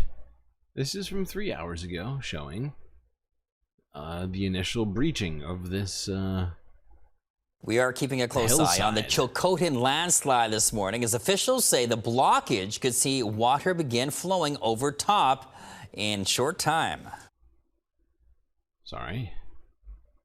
This came out before the stream started. Here we go. Well, water has begun flowing over the landslide in British Columbia's interior that's blocking a major river government officials are paying close attention to in the Chilcotin and Fraser rivers. They're telling those downstream from the slide to evacuate immediately. 5 emergency alerts have been sent out to notify people of the potential risk.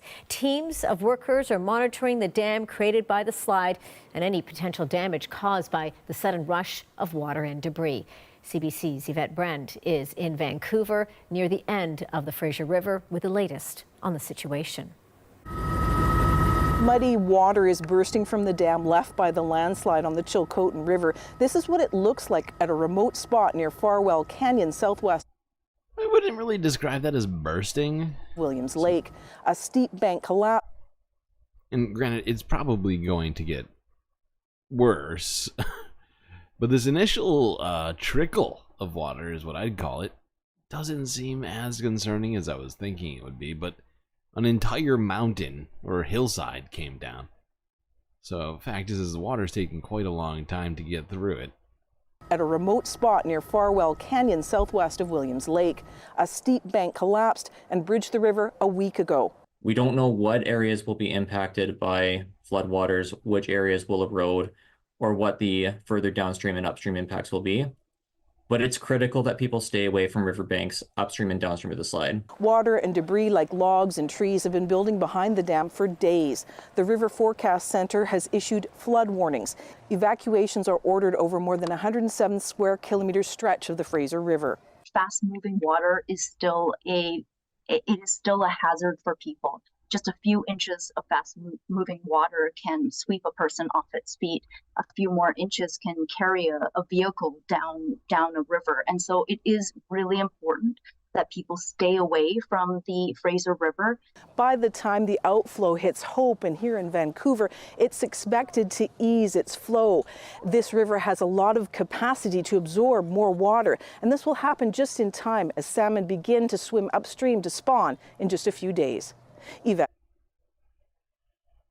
Just a few days. Wow, that's very specific.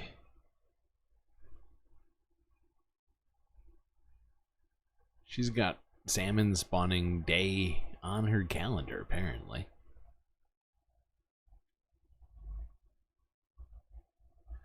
But as of now, the water is coming out pretty slowly from this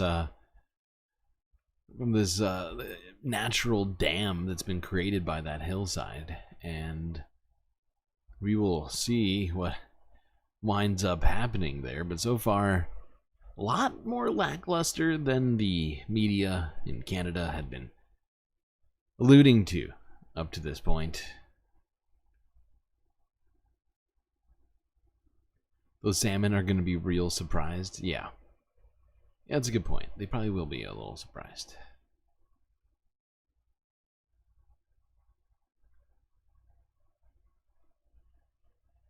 Okay, let's go here. Let's go to California. Progress made on Park Fire, but several other wildfires still burning in the western U.S. All right, CBS. Tell us what's up. Meantime, in the West this morning, more than 80 large wildfires are actively burning across 11 states. There is some good news, though, for Northern California, where firefighters appear to be making progress against the Park Fire, one of the largest in the state's history. Dave Malkoff joins us now near the front lines, just outside of Chico. Dave, I see the destruction behind you. Talk to us about the extent of the damage from the Park Fire. Yeah, good morning, Anne-Marie. And look at all this. This used to be someone's house. There was a boat back there, and that is all toasted right now. A lot of people are waking up to this kind of destruction around here. We just got an update. It is 34% contained right now from CAL FIRE. The acreage has gone up by just a couple hundred square acres, but right now 100 square acres. Never heard anybody say square acres. I don't think that's a thing. I guess you could, but it's weird. It's a weird way to say that. And actually, now I think about it, can you? Yeah, it's not making sense to me.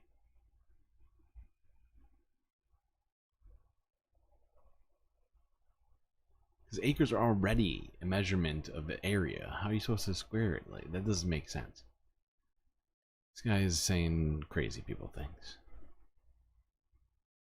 But he is right, because I've seen multiple sources say that the park fire is now 34% contained, the 5th largest fire in California's wildfire history ever since they started recording that.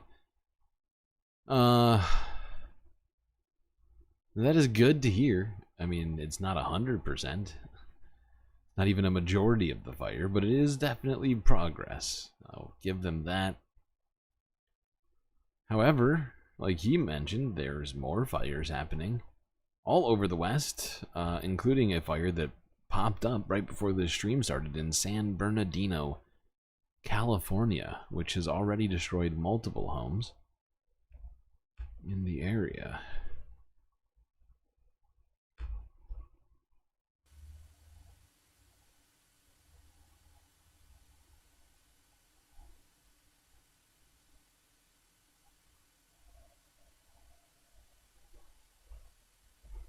God damn. I hope nobody's in that fucking RV. Holy shit.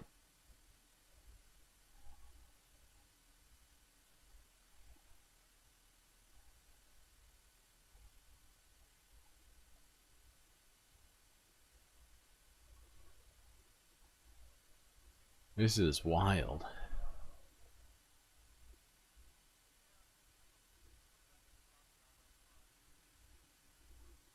This is just in the middle of a fucking neighborhood right now. All these places are going up. Holy fuck. Alright, let's go to the next one. No, fuck it. Just go straight through the next one. Verizon is your home Fios. Google Fi is your cell. Fancy.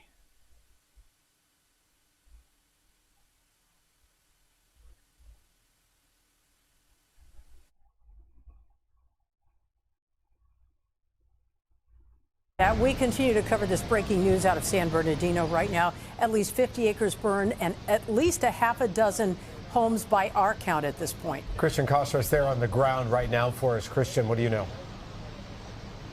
Colleen and Robert, those are exactly the latest figures that we just received here from San Bernardino County Fire. But I want to show you what we are looking at here. This is a live look here at what the county fire department here is calling the Edge Hill Fire, which started just before 3 o'clock this afternoon.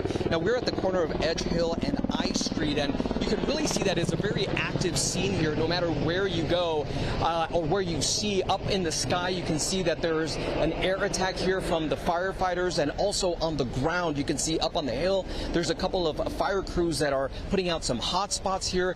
Down below here on the street, you can see that there are several families here that they are either leaving their homes or packing up their vehicles. We also saw a couple of families out here that have been watering their properties, their lawns, just basically just also looking at how firefighters are fighting this fire here. Again, it all started about 3 o'clock this afternoon, but I do want to bring in Eric Sherwin. He's with the San Bernardino County Fire. Thank you so much, sir, for being out here with us. What can you tell us about the fire here, what firefighters are doing right now? So like you said, just about 2:40 this afternoon, San Bernardino County Fire responded to multiple reports of a vegetation fire that started in the 3300 block of Beverly Drive. That's over here on the west side of the fire as we now see it.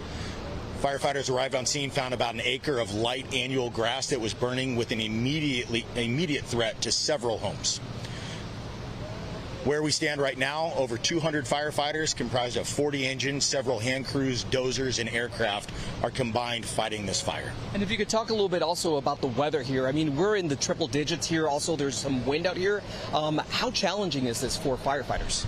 Yes, at the time of the start, the outside air temperature was about 109 degrees. We're now sitting about 106, 107. We do have our typical western marine breeze that comes on. Well, that's not helping. 109 fucking degrees. Jesus Blowing at Christ. about 10 miles an hour, which is contributing to pushing this fire across the Little Mountain community. Thank you so much, sir. Eric Sherman with the San Bernardino County Fire Department. Thank you so much here for your update and your time. Now, I also want to mention that there is an evacuation order in effect for this community. These go into effect for areas just south on the side of Ridgeline Drive. Also, residents living north on the north end of Edge Hill Road, west to and including Beverly Drive, just east of Circle Road. But guys, I want to do, Jeez. And yeah, so San Bernardino is like, pretty sure part of Los Angeles. It's like I think a suburb, but it's like very popular. It's like a very populated place.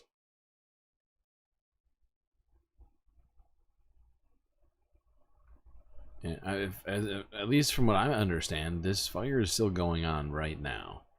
But we're not going to keep talking about it. Probably wind up having to talk about it again tomorrow. Do I have a show tomorrow? Let's go to this. This is a different thing in California. Equally disturbing, but of a different nature. Cron 4 from 4 hours ago. Sea lions dying from algae bloom along the coast.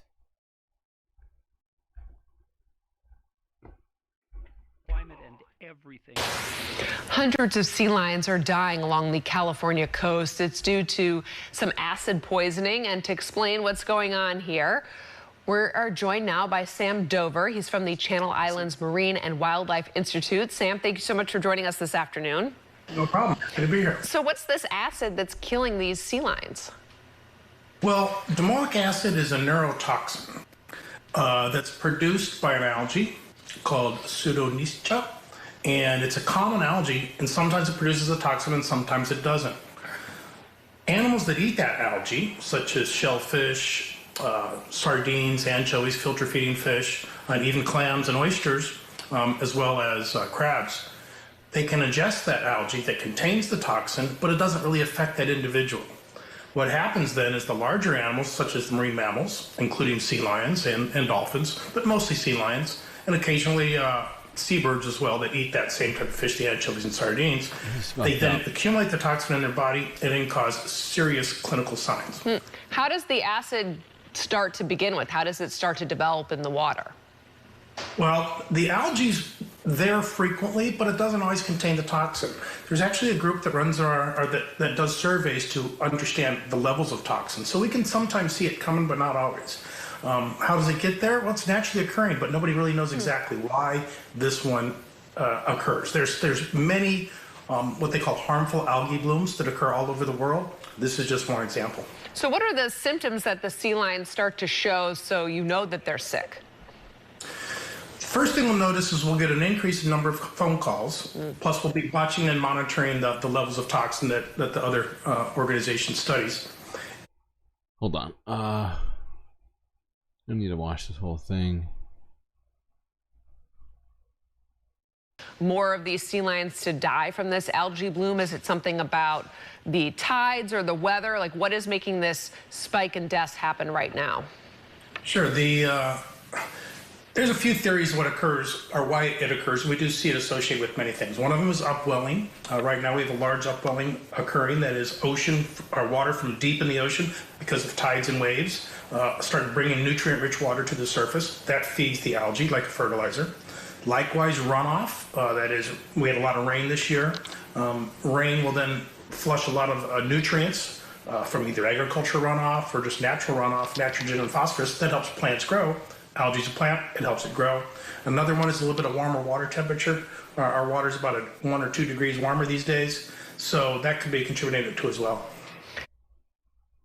Why is that guy so scared of saying the water is warmer? Super weird guy. Yeah, that's definitely a big part of it. It's a combination of all three of those things that were just mentioned. Nutrients from the ocean naturally occurring.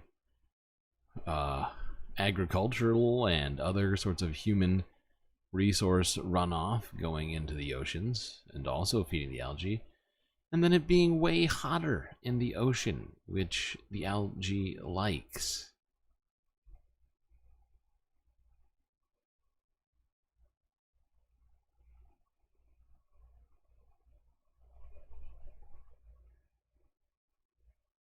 All right, let's look at one other story in California, but this one's just for fun. Or, well, maybe not fun. It's not necessarily a fun topic, but it is informative. This is from PBS Deep Look. Tar pits are a death trap, except for this fly.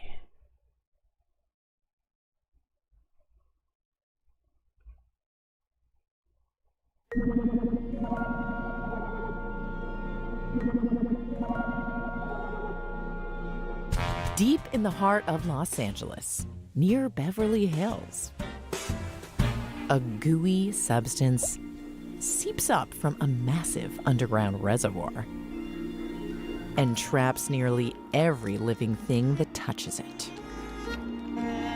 In this excavation pit, among the bones of the dead and gone, one creature thrives: the petroleum fly. Don't be creepy. This maggot is its baby. Aww. Feasting on the misfortunes of others. Animals have been getting stuck here for tens of thousands of years, including creatures that are long gone. Dire wolves, mammoths, and saber-toothed cats. These fossils were all found here in the La Brea tar pits. While some call this viscous substance tar, it's actually natural asphalt. Oh. Mix that with sand, gravel, and rocks, and you've got a road. The pits are treasure troves for paleontologists, who estimate they hold millions of fossils. The petroleum fly larvae squirm among them with ease. The front part of their body is lipophobic, meaning it repels oil. This helps the larvae stay afloat. They breathe through these snorkel-like tubes called spiracles on their backside. So they breathe through their butts? Weird. Don't be creepy. The spiracles secrete water to keep oil out. No clogging here. Like all growing children, the larvae are ravenous. They seek out insects trapped in the asphalt.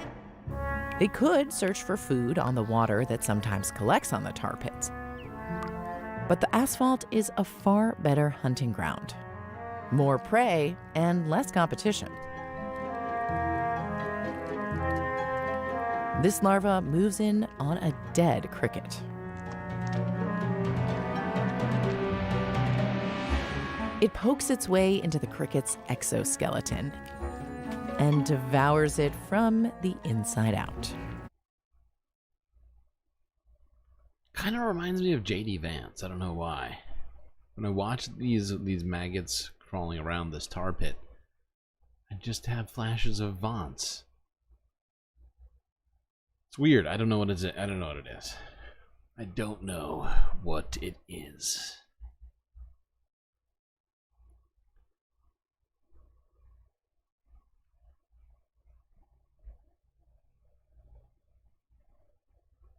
All right, we did tar pit flies. We did sea lions dying from algae. Goddamn algae.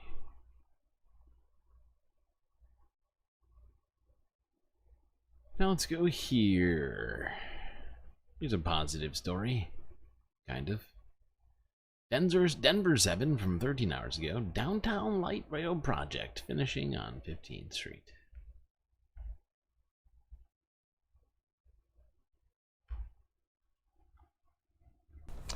And we have an update this morning on the Downtown Light Rail project. Jason, this has been in the works for a long time. You know, it's needed it for a long time. Yeah. The guy I was talking to about the rail, he said it's really the water that gets trapped underneath this rail. If you're out on a freight highway, right? Freight rail highway, they have a chance to dry out. These don't, because they're in a downtown urban area. So, yeah, there's a couple more intersections to do here this year. I went downtown to check out the rail project, talked to a few folks, watched right there as some of the new rail was being delivered right there. I learned a lot more about rail than I could ever wanted to know. RTD is doing a full-depth reconstruction on the light rail that is 30 years old across downtown Denver. Crews are finishing up the work on 15th and Stout and at California tomorrow. They'll take a couple of days off. They'll start next Monday on 17th Street. They're going to close down the intersection there so they can do the work again along Stout in California. Then So yeah, I just thought this was the sort of thing we should be talking about while we're also talking about the environment. Fact is, these projects take a long time, take a lot of work.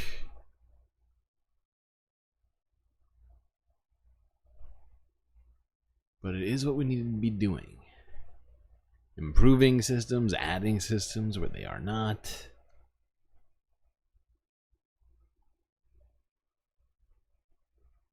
Here we see the Taylor Greenus. What is a Taylor Greenus? Okay, from Denver to Buffalo, New York. Associated Press from 3 hours ago. Watch as a tornado goes through Buffalo, New York.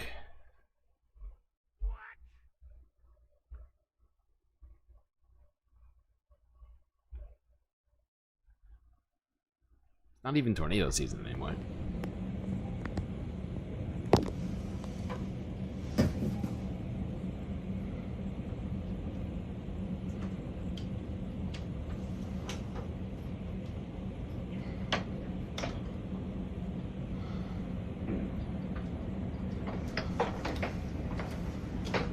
Wow.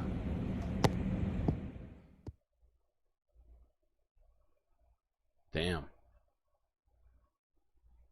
Cars flipped like a pancake. Jeez, that thing did a lot of damage. China has built the most extensive railway system in the world, but it took them 20 years. Yeah. Yeah.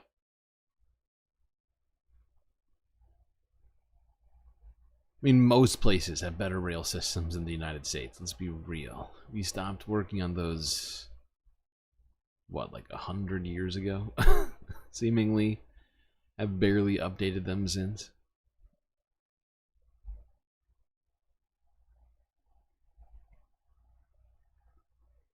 Some places got rid of subway systems because they were too expensive to maintain after what do you call it? Like after demographics shifted in downtown urban centers. Oh boy. Okay, let's go here to Florida. As Tropical Storm Debby, which we've been talking about, has turned into a hurricane and made landfall in Florida as a Category 1 storm. And while it might not be a Category 5 storm, the amount of rain that is supposedly going to be coming out of this thing in Central Florida, well, might be somewhat catastrophic.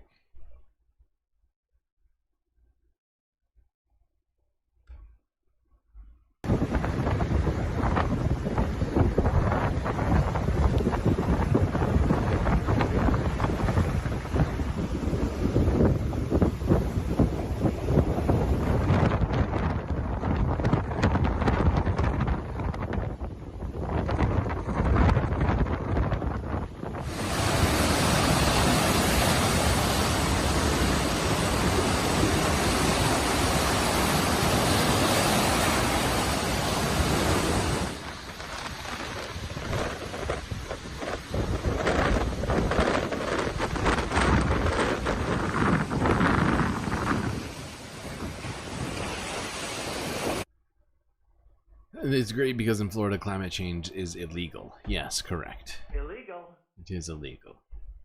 This is climate change, which is different. It's very different. Sounds the same, but very different.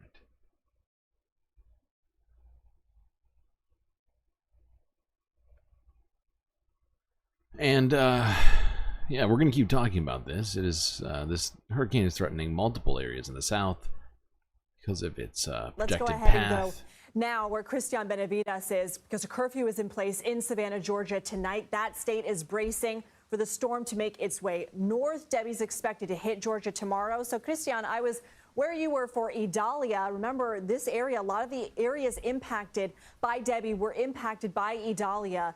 What are you seeing right now? Lindsay, well, look, people here in Savannah where we're at, they're used to storms. They're used to tropical storms. They're used to hurricanes. What they're not used to is for a system to linger as long as it is forecasted to do so. This could be a multi-day rain event. Savannah city officials just holding a press conference, letting people know that there's going to be that curfew in effect beginning 10 o'clock tonight until 6 a.m. tomorrow. No one is allowed outside, and that's because that's when we're going to see most of that rain activity. But as I mentioned, it will remain here for a couple of days, and that's where the concern really lies, particularly because an area like this has not seen that type of rainfall in recorded history. So it could be potentially something quite concerning. The mayor. You heard that correctly. According to this guy, this could bring a historical amount of rain. I feel like we use that word way too much. Or, yeah, a level of rain unseen before in a place where a great deal of rain has in fact fallen. Letting people know his words, this is not something to play with. Follow the curfew, don't go outside, and hoping for the best and preparing for what could potentially happen. Yeah, you spoke with the interim city manager of Tybee Island about what makes this storm different from others. Let's listen. From what we understand is that this is a 1,000-year flood event. So this is highly unprecedented. We don't know what to expect. We are preparing for the worst and hoping for the best. Ooh, that is a scary warning there. How are they preparing? Well, we were looking at some of the preparing earlier. There was a limit on sandbags at the free sandbag giveaway, which I found hilarious. Like 4 or 5 sandbags, I think, was the limit. Not sure that's enough for most places, but hey, it's free sand.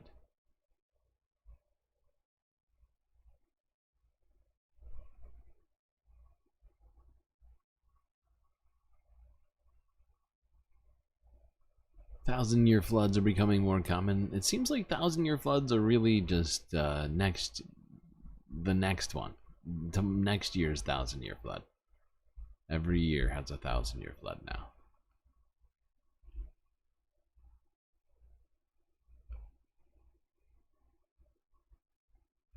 Because we're living in crazy times. I feel like I'm taking crazy pills.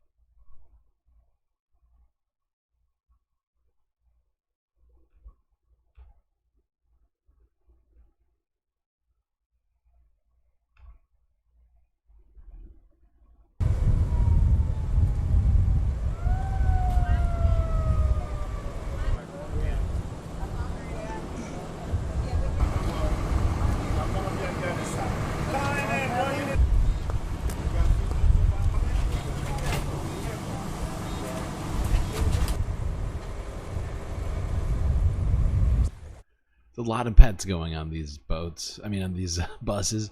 Holy shit. The reason I said boat is because I turned and looked at this. Oh, that's a big ass dog. The dog is bigger than that lady.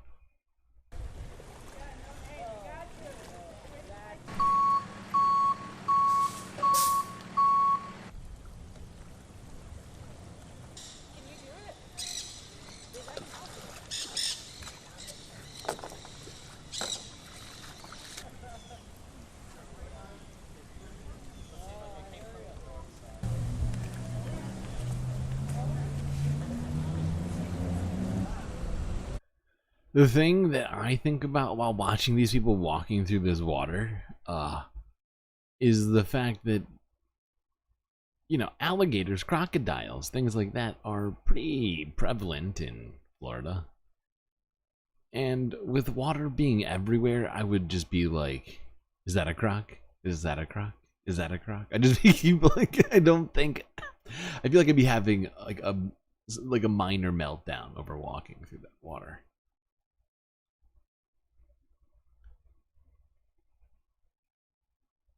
You have 40 likes.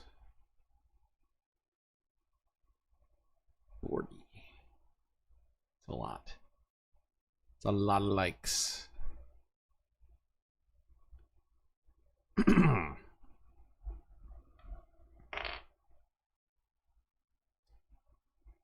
Well, it's not going to be switching over immediately. The stream software is already acting like an asshole.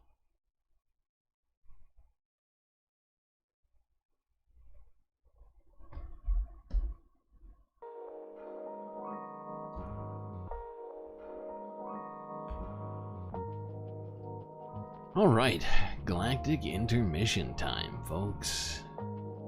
First half done, second half still to come. If you haven't already, hit that like button and don't forget to subscribe. Really helps out. If you'd like to help out even more, well, you can become a Galactic Patreon subscriber. That's right, for just a few dollars a month. You can gain access to space benefits unseen by the rest of the goddamn galaxy. Anyway, chat, I'll be right back.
I'm back.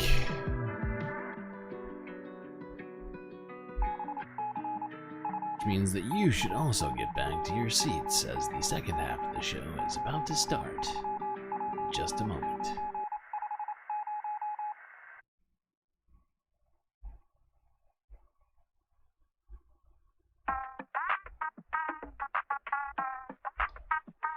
Where are we going to start the second half today?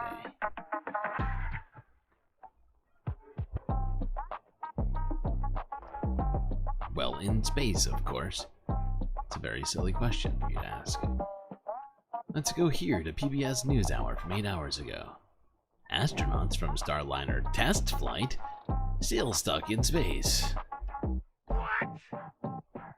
This is from this is just from some sort of space nightmare.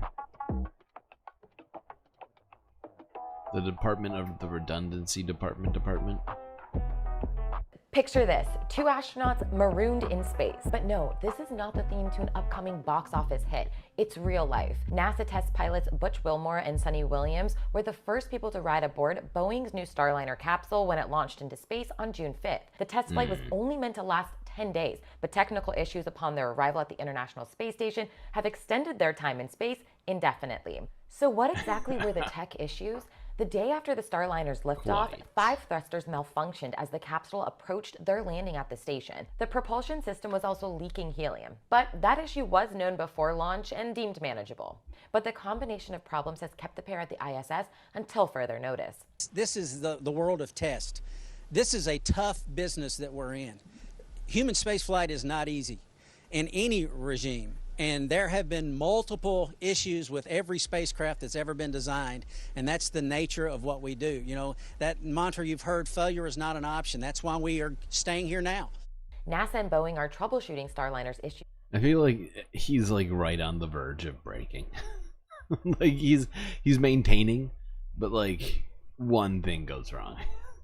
The ground in New Mexico, but it appears firing the thrusters in space heats up in a way not seen back on Earth. The heat appears to affect the seals and restrict propulsion flow. There's still no firm date for Wilmore and Williams' return, but it's important to know they aren't technically stuck in space if Starliner is never cleared. They could always return to Earth aboard SpaceX's Dragon capsule in the meantime. It feels good to float around. It feels good to be in space and work up here with the International Space Station team. So, yeah, it's great to be up here. So I'm not complaining. Butch isn't complaining that we're here for a couple weeks.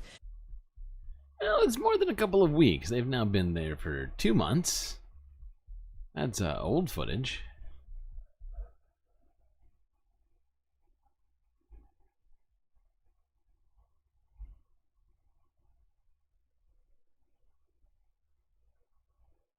But yeah, things are not going great up there right now. Now let's go on to some earthly news. First, let's go to Venezuela. Here's Democracy Now!, who had a couple of different guests here to talk. This is Democracy Now!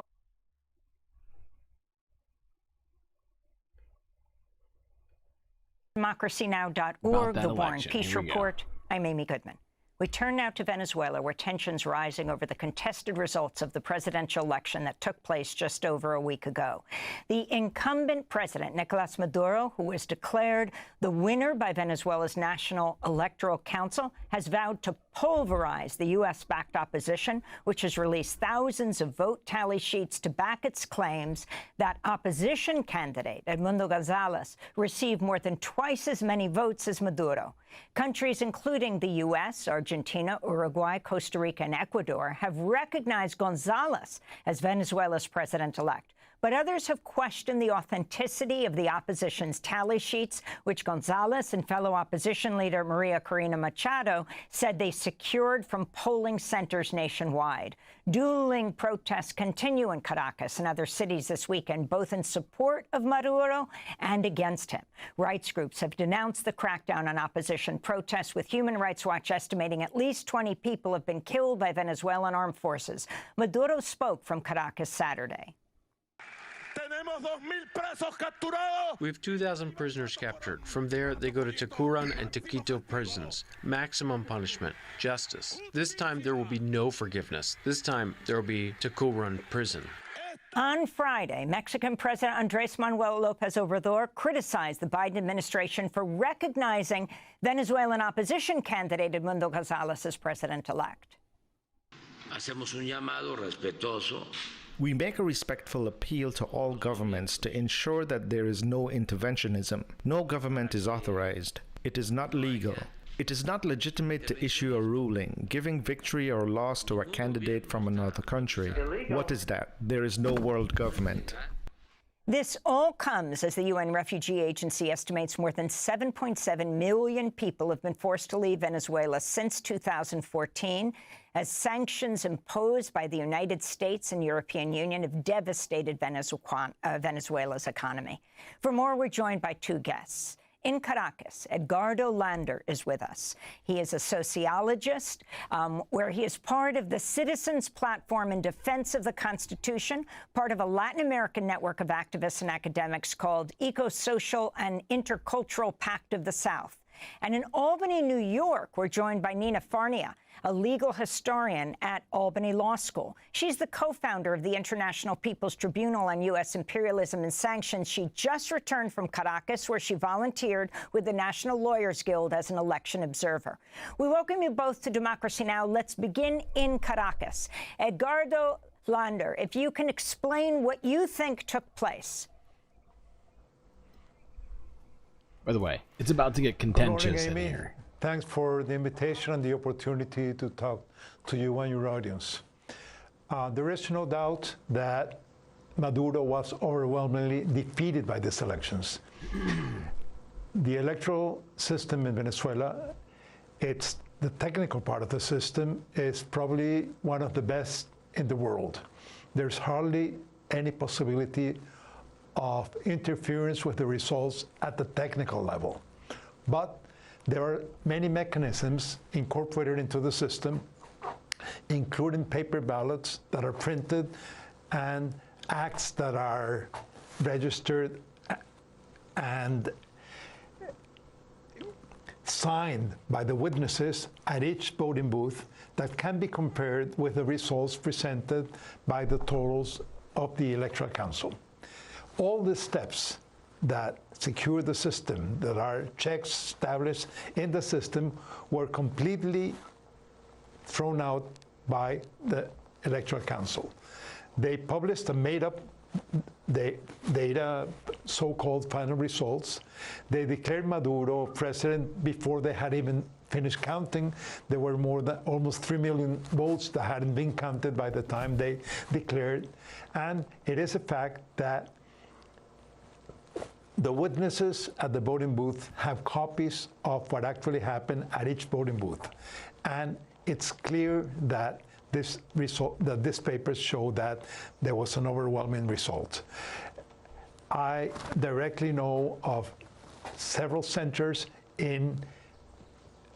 that had been radically Chavistas up to some short time ago, where the results were against the government. This is really... Wait, hold on. We can't watch this whole thing. We go to this other guest.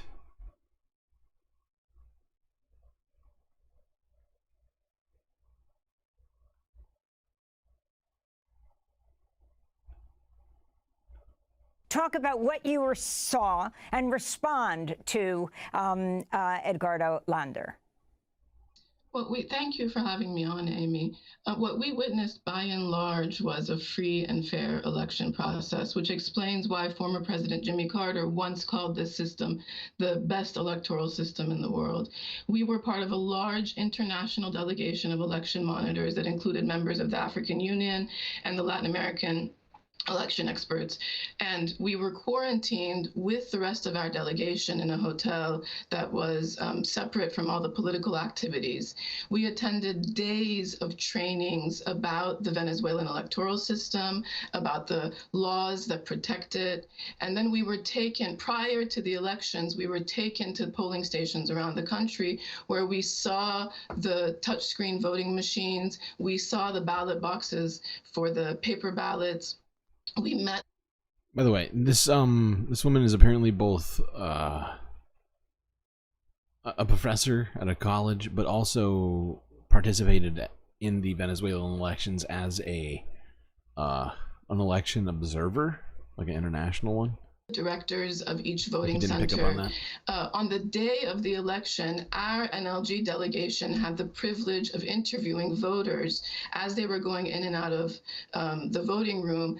And we also interviewed members of each of the parties that were there to monitor the elections, the polling stations. We also interviewed opposition voters. We didn't hear any concerns from any voters or observers. Every single person that we spoke with said that this is a free and fair process. They had faith in the system. And in fact, what we saw was a ton of energy around each of the stations that we visited. People were proud to vote. They view voting as a pillar of the Venezuelan democracy and of the Bolivarian revolution. And your sense of what had happened before, the polls showed that Gonzalez had won or was going to win by a landslide. Ultimately, what the Electoral Council announced was that, and of course we all know that polls can be very wrong, was that Maduro had won by 51%. Nina. Yeah, so exit polling is illegal in Venezuela because it has the effect of altering votes. And also a lot of the polling results that were used in the U.S. media, the polling predictions that were used in the U.S. media were discredited by Venezuela Analysis, a trusted news source in Venezuela that has also been critical of the Maduro government. We actually are very concerned by the claim that Gonzalez has won. Gonzalez was a diplomat in a Venezuelan diplomat in El Salvador during the Salvadoran death squads. He was number 2 stationed there. He has blood on his hands. He has Salvadoran blood on his hands. And so the idea that the Venezuelans would support a government, a president who executed U.S. foreign policy in El Salvador decades ago is shocking to us. It's up ultimately to the Supreme Court to decide. So, Edgardo Lander, you have said it's clear that Maduro lost. You are a leading left voice in Venezuela and globally, one of the early leaders of the World Social Forum. Even in the United States, when they were demanding that the ballots be shown the following morning, they are not available, for example, in the United States, what happens right after an election.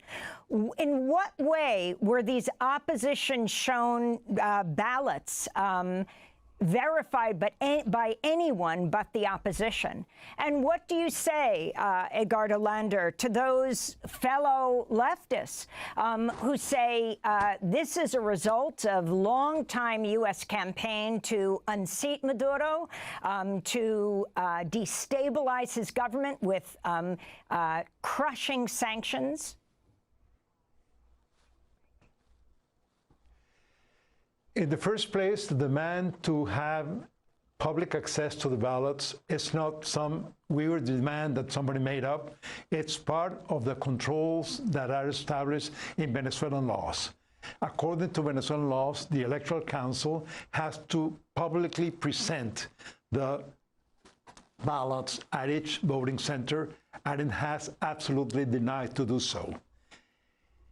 So it's absolutely clear that they have presented a total result with no backing whatsoever.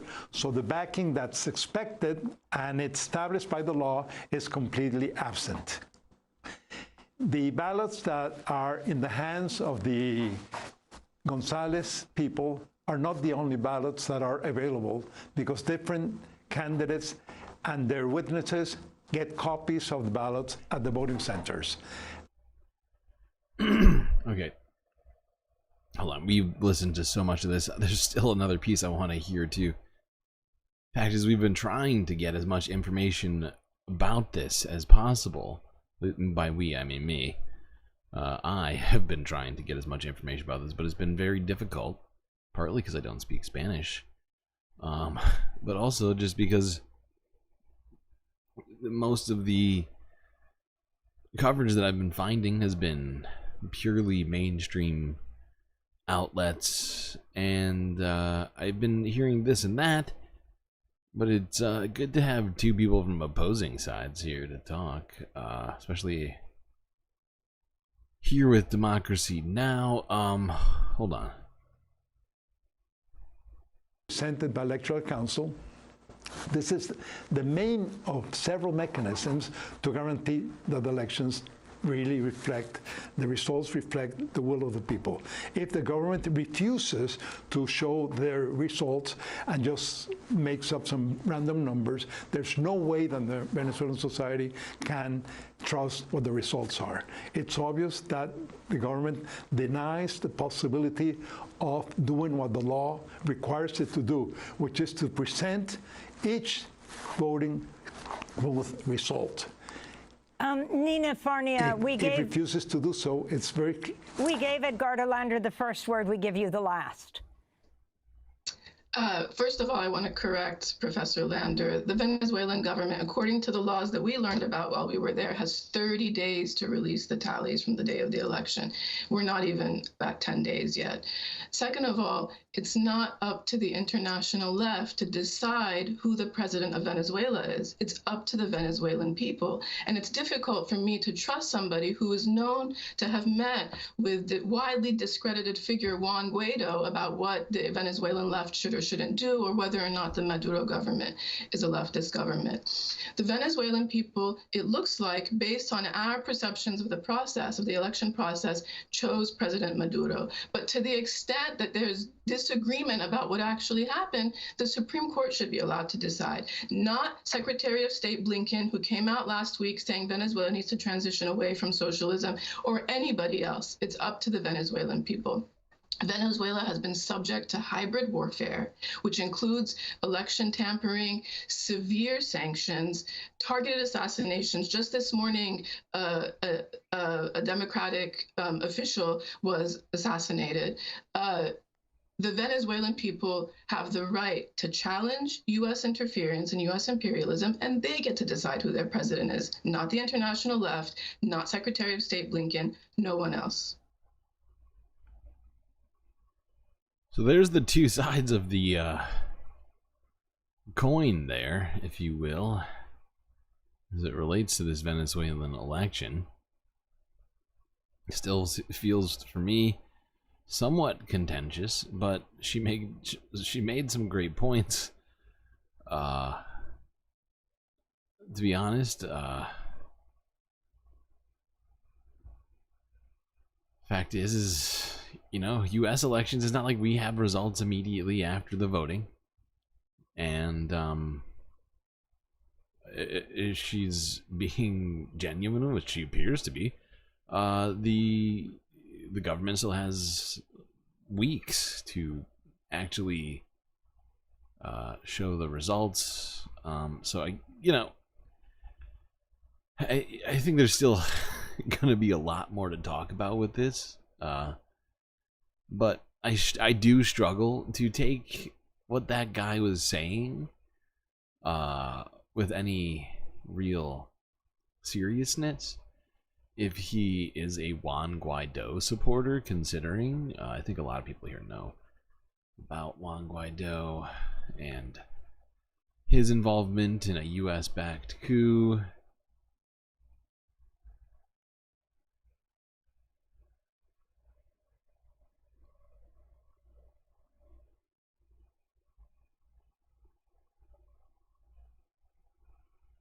Okay, now let's go across the pond to the United Kingdom, where Keir Starmer has called for an emergency meeting over days of widespread rioting. This is CBC News from 13 hours ago.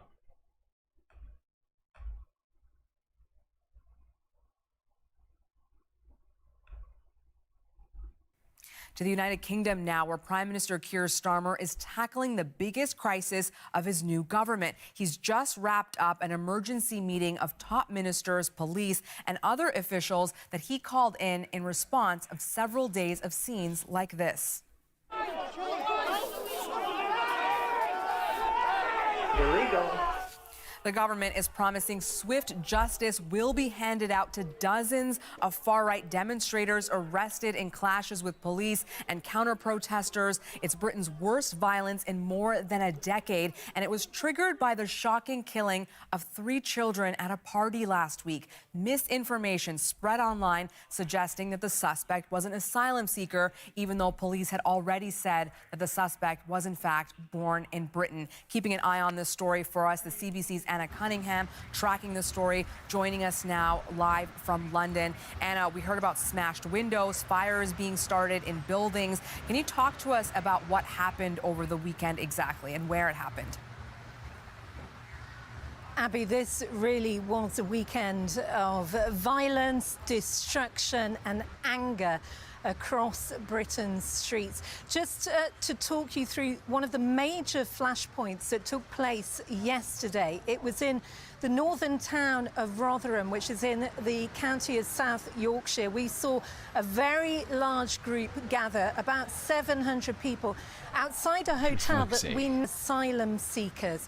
And at times, we saw these running battles with the police. And quite frankly, it did seem that the police were losing control of the situation. It went on for hours. As you say, those protesters, anti-immigration and far-right protesters is how they've been described.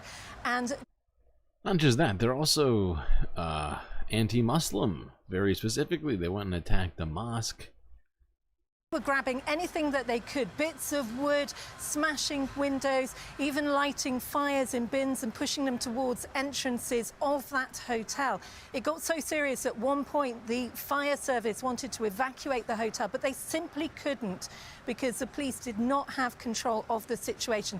We have seen these disturbances repeated up and down the country in towns in the north, also another hotel housing asylum seekers in Tamworth in central England was targeted last night, and further down south. Get out of England. I assume that's what that means. Get out England. I assume it doesn't mean that England should get out of England. So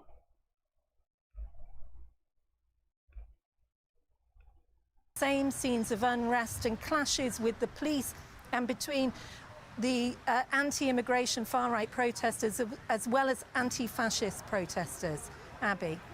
Anna, there has been some criticism lobbed at the previous Tory government for their comments on migrants and immigration. But how has this new government, the Labour government, responded to all of this violence over the weekend? Well, look, Abby, the newspaper headlines in the British press this morning saying things like under siege, day of shame. That is not what the new government wants to see. But the Home Secretary, Yvette Cooper, has come out talking hard this morning. Take a listen to what she said on LBC News. There will be people who are thinking they're going on their summer holiday this week, and instead they're going to be facing a knock on the door and a police cell as a result of what they have done. The Director of Public Prosecutions has made additional prosecutors available, and there has been close working with the courts to make sure that they can move quickly, and also to make sure that there are prison places available as well. Damn. More arrests are being made today. We know over 2. That was pretty clear language. What was that on LBC?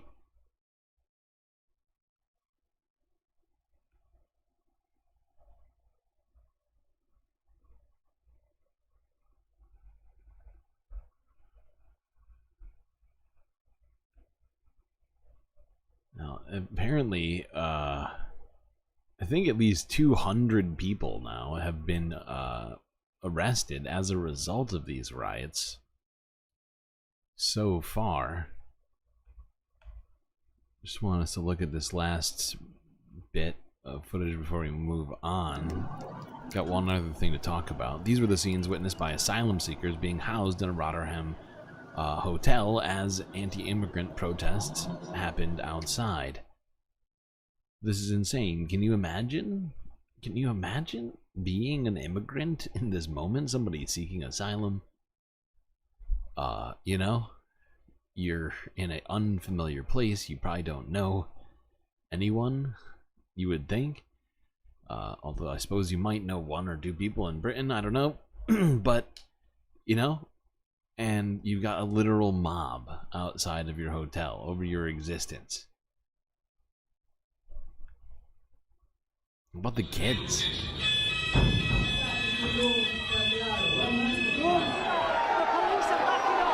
The protesters stormed the hotel and attempted to set it on fire. Footage from inside the hotel shows extensive damage to the premises.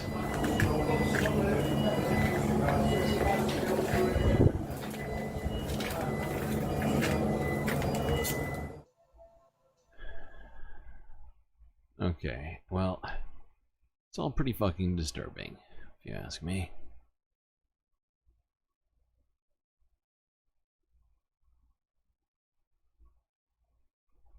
Now, let's go here to Navarra Media from 7 hours ago, where, oh shit, I wanted to call him Aaron Bastani, it's not. Oh my god. Why can't I think of his name? Michael? Ash Sarker and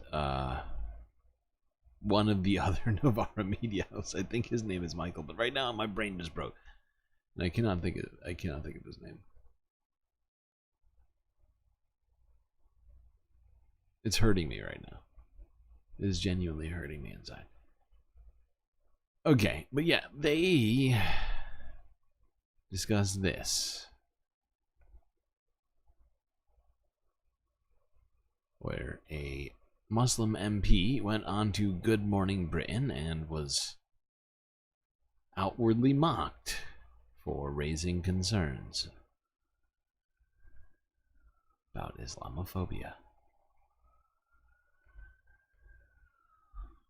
The far-right riots that have swept the UK are rightly and understandably deeply concerning to British Muslims. But when one of the most high-profile Muslim MPs entered the Good Morning Britain studio this morning, her concerns weren't taken seriously. Interrupting you. He sort of says, oh, no, I was interrupting you. That's what I was doing. That's fine. That's my job. What? That is what happened. That was, you know, as I said, right, this is a situation which is incredibly, incredibly worrying for especially Muslim people, all people of color in the country, but especially Muslim people, because it's mosques that are being attacked, right? And it's sort of really Islamophobic rioters who are taken to the streets. And he can't let her finish an answer. He's not even... That's horrible. It's disgusting. Hold on. We're not going to watch this whole conversation. I want to get us to this.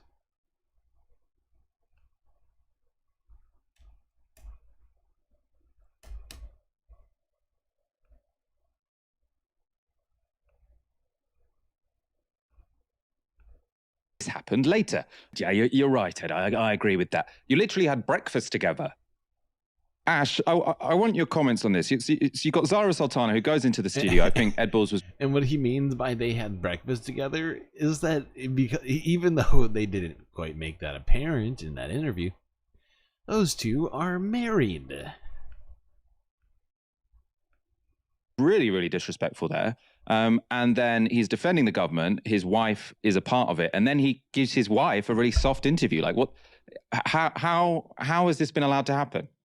You know what? It's just laughable, isn't it? It's just laughable. It's such an open display of a corrupt and dysfunctional media that a former Labour minister who's married to a current Labour minister can sit there and harangue a Labour MP who's in a sort of, is a political opponent, an internal political opponent of his wife, can talk over her, can sneer at her, can treat her really disrespectfully, even though she's on to talk about racism and she's the only person of colour in the studio at the time. And then he can go, and now over to my wife, who I'm going to interview, and we're going to do this thing where we pretend not to know each other. A functioning media would not allow. It is such a hypocrisy. And it's gross. Allow this to happen. And in a way, I'm not even angry at Ed Balls, all right? He's only able to behave in this way because the system of media has enabled him to do so. I'm angry with ITV. I'm angry with Good Morning Britain because they had a look at what in any other context you would see as a flagrant conflict of interest, and they went, yeah, good TV, that's fine. Let's go back to the debate between Zara Sultana and Ed Balls. I think Ash and I might have some disagreements on the next. What a fun image. What a fun image. These two white guys in the background sniggering at this woman trying to stand up against Islamophobia on national television. What's she saying? He didn't listen to a single word she just said. People, the levels of... Is this a right-wing channel? I feel like Good Morning Britain is as right-wing as Good Morning America is. You know? If you watch Good Morning America as a leftist, it's gonna feel pretty right-wing. Not gonna lie. It's a very similar vibe, just with different accents. It's worth saying, the way Zara was treated in that interview was really gross. I think when you're in the midst of a situation where you've got anti-Muslim riots across the country, just having 3 white men sort of snigger as a young Muslim MP sort of speaks very passionately, I think is completely inappropriate, really, really gross. I think the way she was treated was awful. I also do think, though, that there is a danger of the left sort of saying, we've got these far-right riots. Anyone who's ever argued that immigration should be lower than it currently is therefore implicated. This was the article, by the way, she was referring to, Ed Balls. We were wrong to allow so many Eastern Europeans into Britain. It's essential there is a debate on what restrictions on unskilled. Yeah. Wow.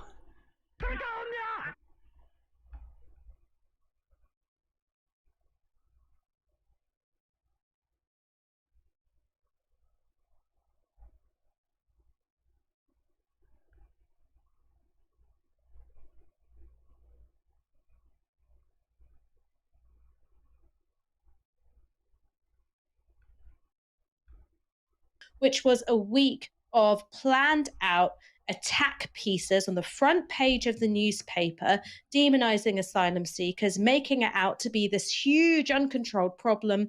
Also, at the end of the week, David Blunkett could swoop in with a planned op-ed promising another crackdown. Now, did that at the time weaken the far right? Did that mean that they had the wind taken out of their sails because it was an issue being owned and claimed by the mainstream?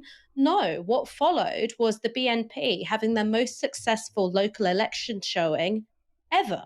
And if you listened to what BNP activists were saying at the time, they said, well, actually, Labour gave us a gift because we were going around knocking on doors with the mainstream issue at the time. And the reason why I also know this is because I recently wrote a chapter on this.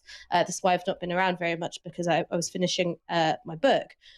During that period, in the early 2000s, you saw in cities like Peterborough, which had become the focal point of tabloid attention, always the setting of these asylum scare stories. You had politicians weighing in saying how terrible it all was. What followed was you had acts of racist violence being carried out against asylum seekers and those who were perceived as asylum seekers.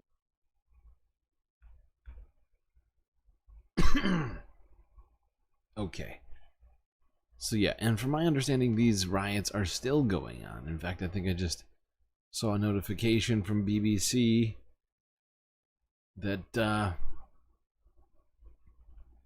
riots have spread to other places. Other places, because they had already spread.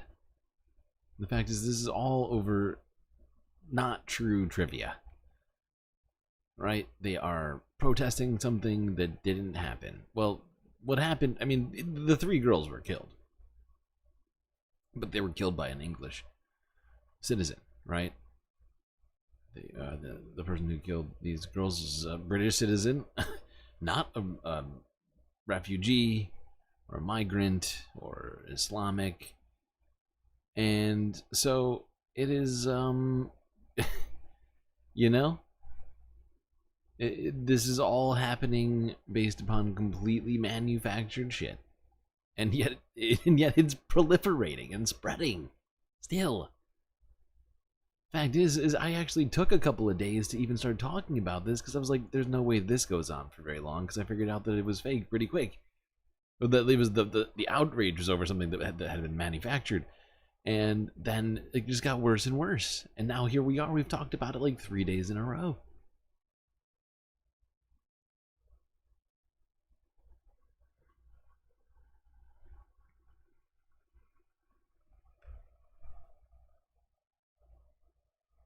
Okay, now let's go to the Olympics.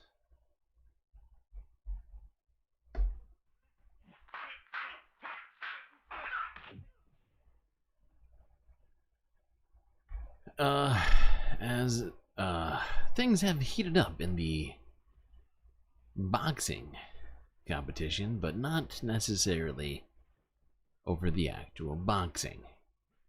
Now, we've discussed this story on a number of occasions here up to this point, but things continue in this particular, what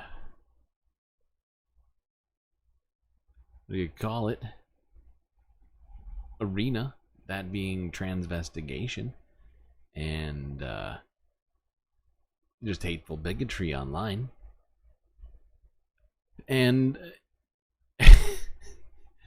I wasn't expecting to do this one today, but we are in fact about to go and watch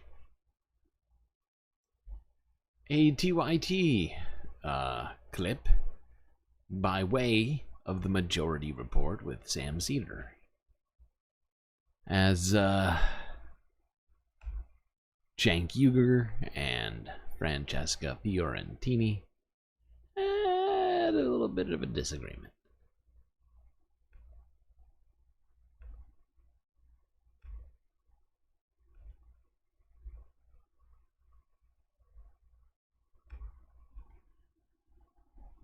So the Republicans and more seem to think that, well, maybe since our entire campaign strategy of calling Joe Biden both a puppet master and an old man is now out the window because Joe Biden's no longer the nominee. They are desperately seeking something new to run on. And they already had to have a team meeting and say, we cannot be overt about racism. And they're searching around the stuff about like the cultural war against women and feminism, who didn't want to have children or couldn't have children. That sort of flopped. So what do you do when you're a Republican? Well, you go back to the old standby. And that is, of course, transphobia for the Republicans. Here is... I mean, this woman is dangerous, ladies and gentlemen. Donald Trump at an Atlanta rally. I imagine everybody knows the story of Iman Khalif now. She is a boxer from Algeria. And she beat an Italian woman. I think she just clinched the bronze medal today. A bronze, yeah. You can get, there's apparently the two losers get a bronze the way that the system's set up. And, but she, the Italian woman, I'm not a boxing expert, but people who follow boxing, like, she dropped her hands and she got punched in the face. She quit. Fine. I don't think anybody should be boxing, frankly. But she said, I'd never been hit. Oh my God. Sam is hilarious. He's such a dad. He's leftist internet dad. Frankly, I don't think anybody should be boxing, kids. Enough with the horsing around over there. The Olympics. Let's knock that off. That hard before. And Khalif is, at least genetically, what is known as intersex. Supposedly has an XY chromosome. And that's, I would underline. And that's arguable. Yeah. But that is a ruling of one boxing association, which apparently much of the world no longer recognizes, had determined. In the Olympics, at least in terms of boxing, they go by what's on your passport. In Algeria, you're not allowed to be transgender. There is no way to change your gender on official government documents. It is consistent with your birth gender. So according to Algeria, oh no, and according to, I guess, I don't know if we know for sure, but according to her, she has a uterus. She's definitely not transgender. She identifies as a woman, and so does in Algeria. And there's pictures of her as a little girl. But that doesn't stop the right, and others apparently, from trying to make this a campaign issue. I give you Donald Trump. Here we go. If Kamala Harris gets in, the travesty that is taking place at the Paris Olympics will come to America when we host the Los Angeles Olympics. And by the way, which I was president, we happened to get it. I was the president. And I also...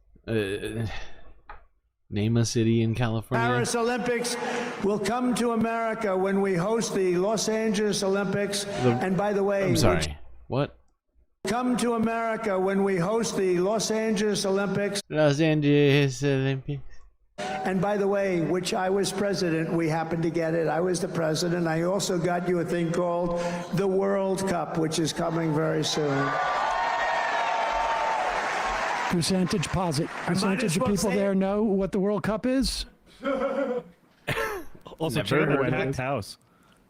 Unfamiliar. It's a little sparse up top, isn't it? And that's the same place where Harris was, right? And that, I noticed they took a lot more down by the dais quiet. Too. They took a lot more space, but wow, there's some big. Even in the middle, even in the lower rows, there's some rows out there. Wow, that's okay. Well, all right. Maybe the tickets were expensive. It myself, because nobody else will say it. But I got them both, and you're going to have a lot of fun with it, I hope. Harris is a radical trans activist, and she is the candidate of letting men beat up women in the name... Really? Illegal. Is that true? I never realized that. Kamala Harris, radical trans activist. Who knew? Tolerance, but you look at what's happening over in Paris. It will never happen here. I will never let it happen. I will get all males off your daughter's soccer teams and volleyball teams and get them out of your locker rooms. All Once of and them. for all, that's going to be cleaned up, and we will. How many people in that stadium, convention hall, whatever it is, go, oh, thank God. Because we have so many males on my daughter's soccer team. It's an epidemic. Like, they all think they know somebody who has that problem in a neighboring school. He's training them all to, to the extent that they watch any sort of Little League, it's going to be... It does feel like most of right-wing understanding of trans issues or anything relating to trans people is sort of like third person, like 3 times removed, sort of like anecdotal stories that their uncles, brothers, cousin, 3 times removed neighbor who happens to be a teacher. So remember that. Well, kitty litter. Some sort of freak, paranoid, looking for some sort of person trying to pass. We have already talked about the implications of this. And we have a couple of examples of kids having to have their genitalia inspected. Seriously. To make sure that they're actually girls. That is horrifying. That is fucking horrifying. And by the way, I feel like most people do know this, but perhaps forget about this somewhat often. But there are definitely people under 18 who participate at the Olympics. People, I think, as young as, I want to say 14 or something like that, can participate. So you're gonna have somebody inspecting children's genitals? Wow. Nothing about that is creepy. Every sport too, I suppose. Men and women.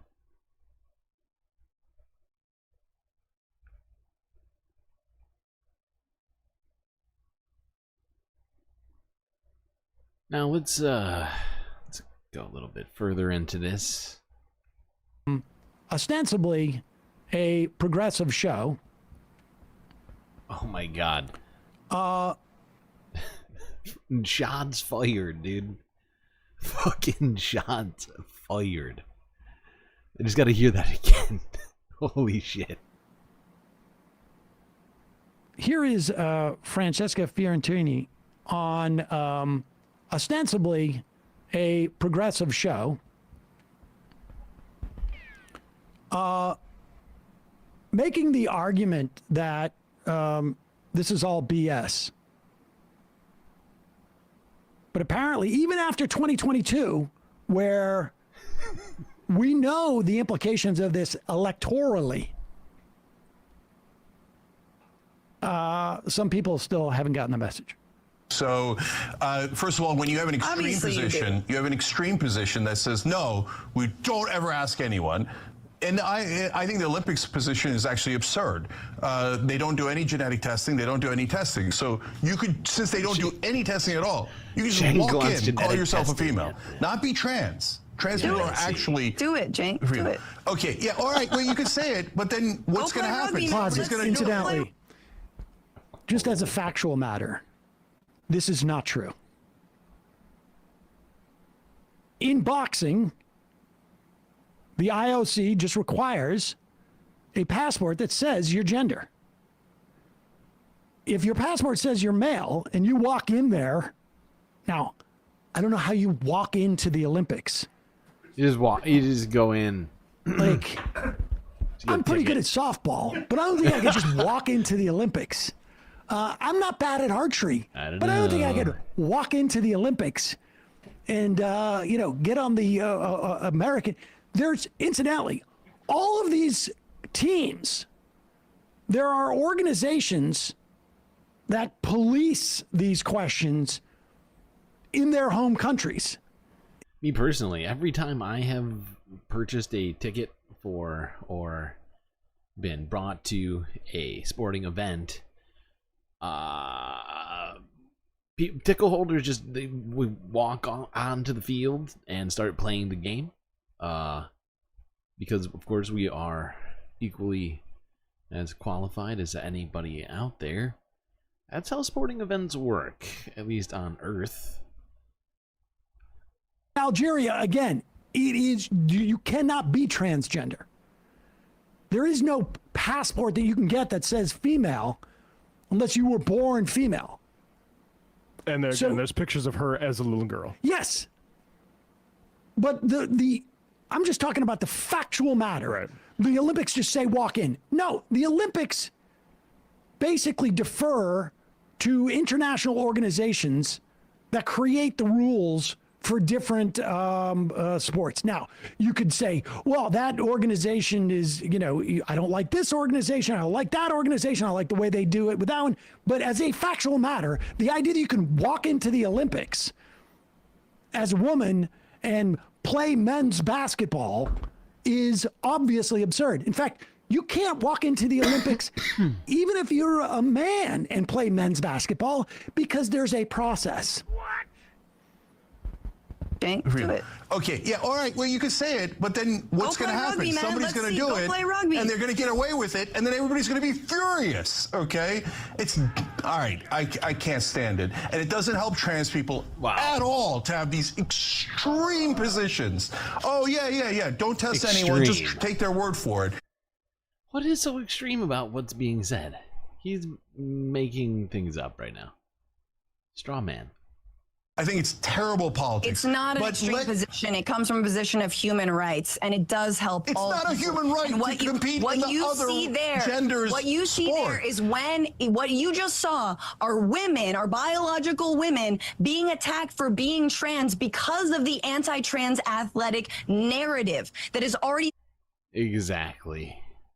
and has now come for these women. And so what are the women to do? Say, I'm not a man. In fact, screw, like, I'm not a trans man. Are you kidding me? No. We all stand in solidarity together. That's how we actually fight the right when it comes to their bull crap culture wars that lead nowhere. And it doesn't serve. Look, I understand, Cenk. She wanted to say something else, but she decided to go with bullcrap. I like it. Very diplomatic. Culture wars that lead nowhere, and it doesn't serve. Look, I understand, Cenk. You're in the majority. You're in the majority. I'm in the minority. Most people disagree that trans athletes should participate in Olympic sports. Most people don't agree with me. But hell, man, I'm willing to stand on a hill that is unpopular and fight for people and for their human rights. Yeah, look, we could spend an hour debating this, and I have in the past. But when... Not really. Queen of Unpopular Hill, Francesca Fiorentini. Respect. Look, we could spend an hour debating this, and I have in the past. But when... Not really, though. Yeah. Not really. Not really debate, more of an agreement. Okay, whatever. I'm happy to debate anybody about it. I think it's... I don't agree. Okay. And you're never going to get me to agree by saying it's the left-wing position. It's the pro-trans position. I don't think it's a pro-trans position at all. You should just offer a platform. Okay. You don't have to agree. All right. So when your opponent is in the middle of doing something radical, step out of the way and let them do it instead of stepping in the way and saying, hey, I'm more radical. Wow. Okay, I think it's terrible politics. It's terrible for... Terrible politics from Cenk 2% Uyghur. People. First of all right, we don't need to go further. There's absolutely zero data points to support the idea that defending trans people is bad politics. You can look at polls that say whatever, 50%, 60%, 70%, 80% of people think that biological, that people born at as a man.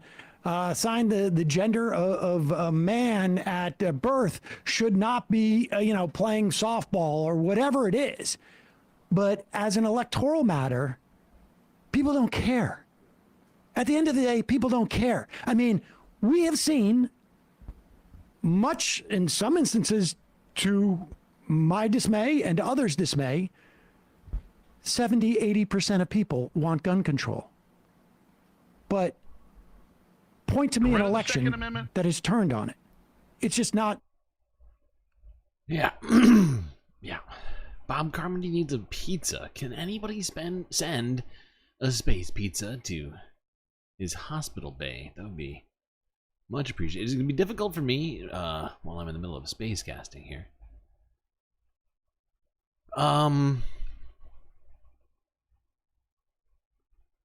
Has Cenk lost it?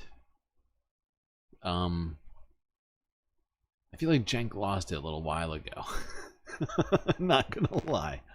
He's been going off of a cliff for a while now.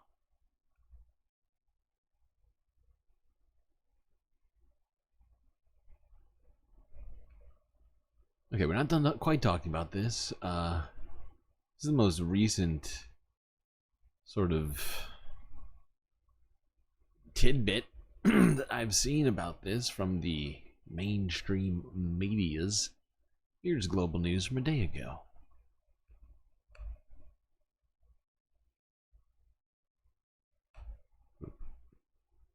Taiwan's Lin Yuting secured another medal in the boxing ring Sunday morning against Bulgaria's Svetlana Staneva. But the match didn't end without controversy.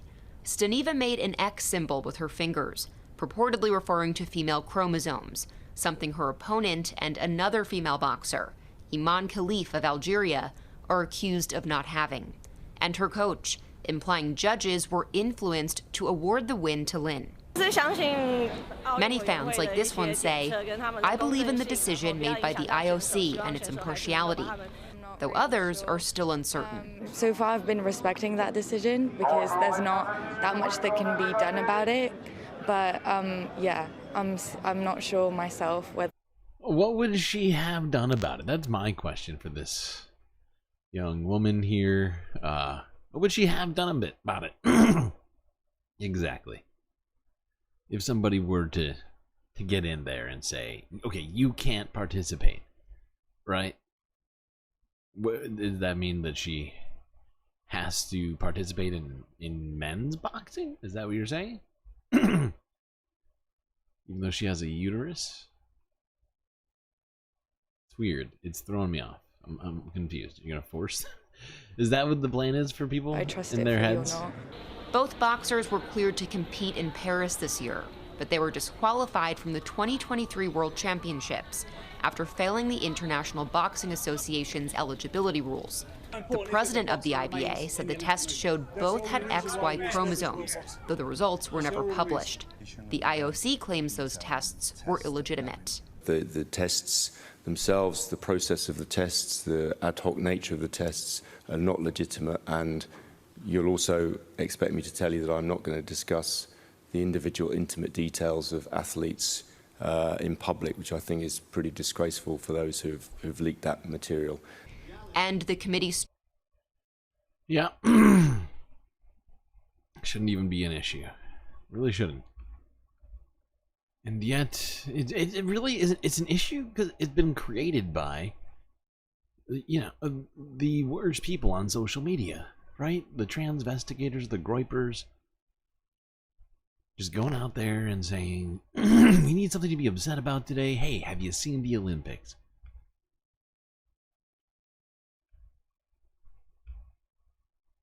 You know, it's all the same thing. The outrage over the opening ceremony from people like Andrew Tate and other idiots like that. It's all the same outrage. It's like, this is something that I don't like. This is something that makes me feel uncomfortable. This is something that differs from what I believe. Therefore, it's a problem. It's a societal problem, and I have to get out there and tell society that they're wrong.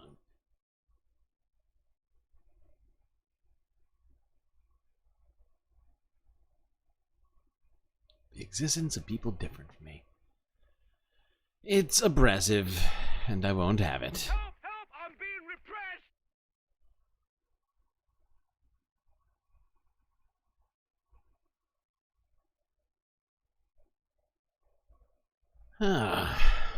Speaking of being upset about people different, here is something interesting and I think perhaps worthwhile talking about, as this has very very big implications and I guess important as well.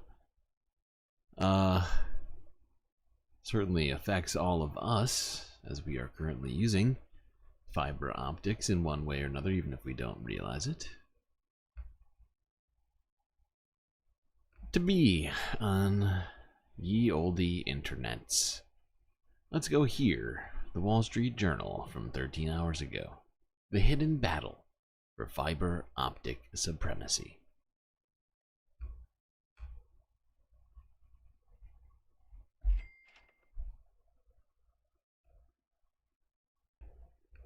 Yeah, and why shouldn't China be able to do the same thing everybody else is doing? Well, now it's interesting. It's something of a glass house situation. The United States has been accused of doing the exact same things with our fiber optic networks and our, telecom companies having sort of a backdoor for people like the CIA. Network. We're important to America. It's wild. Just wild. Oh, Mike.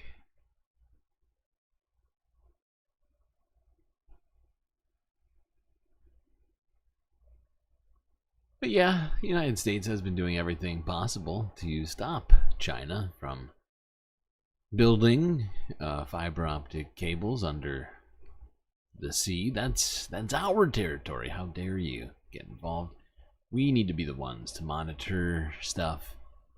Can't have other people being able to monitor stuff. Unacceptable. Illegal. Plus, there's big money in those cables. Big money.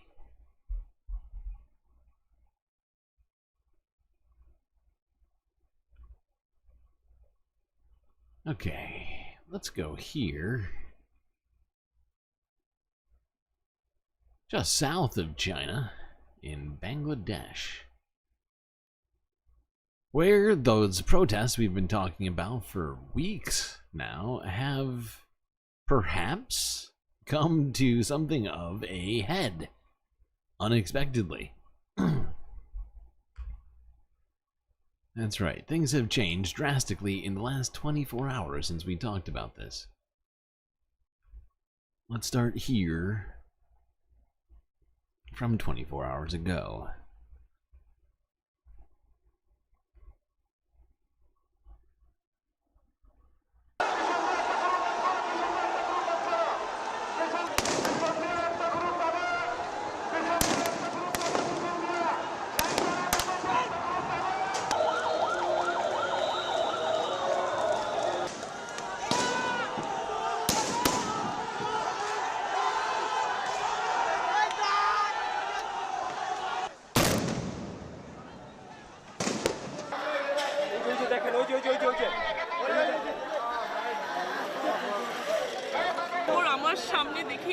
Five dead bodies came in front of me. Boys have been shot in the head. Tongues from their mouths were blown away. Can't think that I will need to see war within my own people. One after another, dead bodies are coming. What will we do? Everyone is praying there.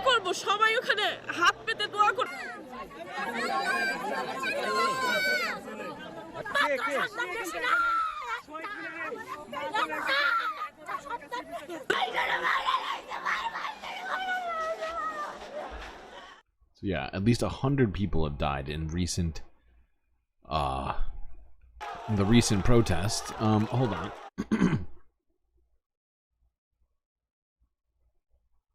Do not do that yet.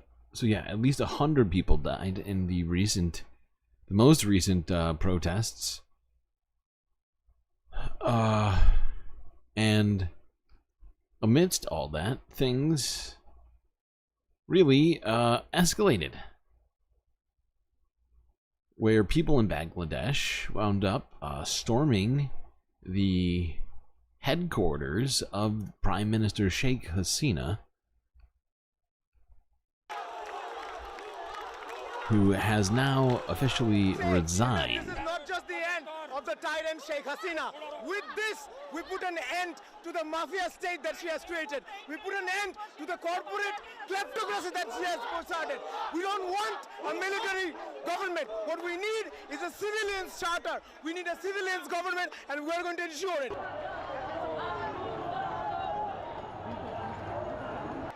Everyone is happy, everyone is cheerful, everyone is celebrating. This has to be a historical day.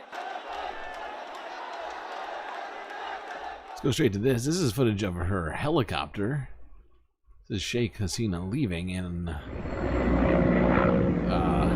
fear for her life as she fled the country after anti-government protesters stormed her official residence in Dhaka.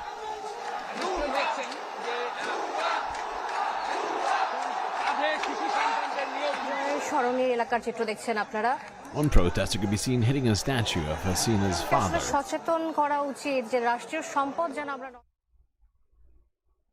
Sheikh Hasina has ruled Bangladesh since 2009. She reportedly fled Dhaka on a military helicopter, left to India. The army chief announced she has resigned. The Honorable Prime Minister has resigned from her post. We will have formed an interim government for now to run the country.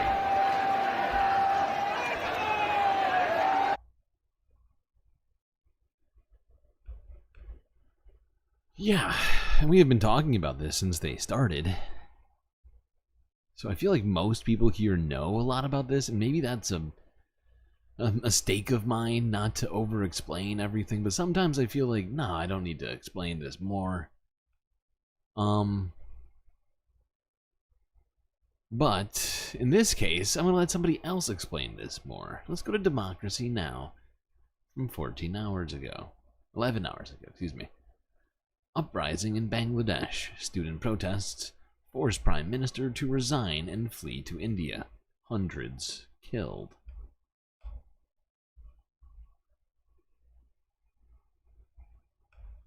We begin today's show with breaking news. Bangladeshi Prime Minister Sheikh Hasina has resigned and fled to India after weeks of student-led protests. Bangladesh's army has announced an interim government will be formed to run Bangladesh. Earlier today, crowds stormed Hasina's official residence in Dhaka to celebrate her ouster. Hasina had led Bangladesh since 2009. She also served as prime minister from 1996 to 2001. Her father was Bangladesh's first president. On Sunday, police violently cracked down as tens of thousands of protesters took to the streets. Almost 100 people died on Sunday, bringing the death toll in recent weeks to over 300. Most of those killed have been student protesters. Hasina resigned as protesters vowed to defy a military curfew and stay in the streets. For more, we go to London. We're joined by Takbir Huda, Amnesty International South Asia researcher who's been following all of this very closely. Takbir, thanks so much for joining us. Explain what has happened in Bangladesh, leading to the final ouster of the prime minister. She's fled to India, and the deaths of hundreds of mainly Bangladeshi students. Thanks, Amy. So, the most interesting thing is that this started off as a protest for something really innocuous, which was a one-point demand against the quota system that the government had reintroduced. And then, because the government's heavy-handed response, first by its student wing, which attacked students in Dhaka University and then in the hospital, and followed by the heavy-handed response by the security forces, it became a much wider movement. But even as recently as 20th July, when scores of people were killed, the protesters weren't calling for her resignation. They called for resignation of two high-level ministers. Even then, the authorities kept on cracking down on them. It's only on 3rd August, 2 days ago, that the protesters officially mobilized with a renewed one-point demand, which was the resignation of the prime minister. And it is amazing to see that they have materialized that demand in less than 2 days. And this just goes to show, if they had only sat with the students when they were peacefully protesting, all of this bloodshed could have been avoided, and this wouldn't have been the turnout, but they didn't. And so the students remained resilient and, put the final nail in the coffin. And they are still protesting in the streets right now. Can you explain the shift in the role of the military? First serving Sheikh Hasina, the prime minister, and now saying that they're going to hand power over to an interim government.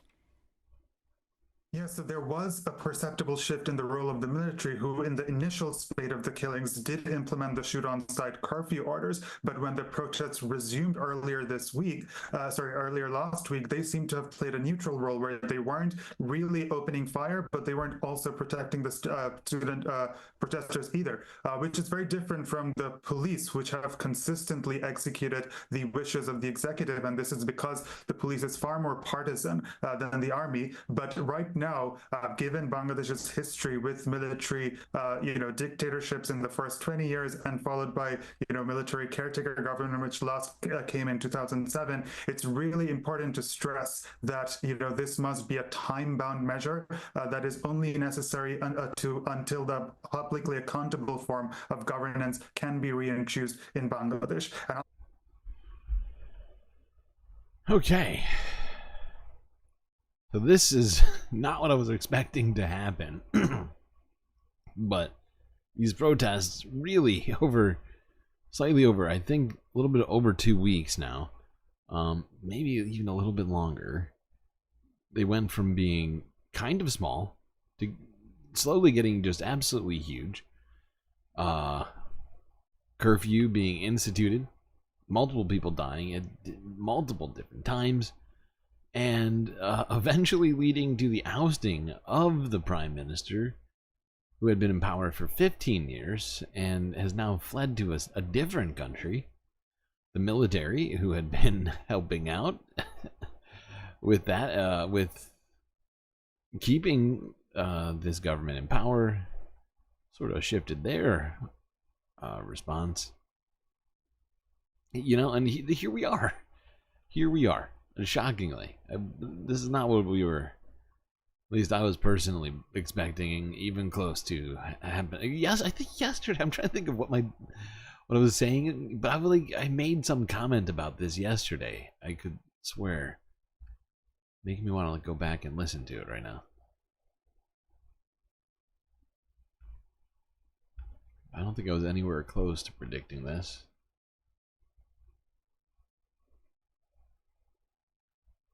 I think up until earlier today, I was thinking maybe they'll have talks with the students. You know, maybe they'll try and work things out. As you can see, did not happen. What steps in to govern? Supposedly, interim government will be put in place. The actual election process, I think, is probably to be determined.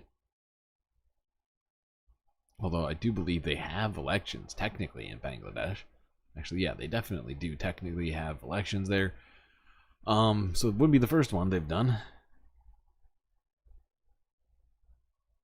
Why are students mad? What do you mean, Soul Life? You're a mod on this stream. How have you not... How and why have you not known about this?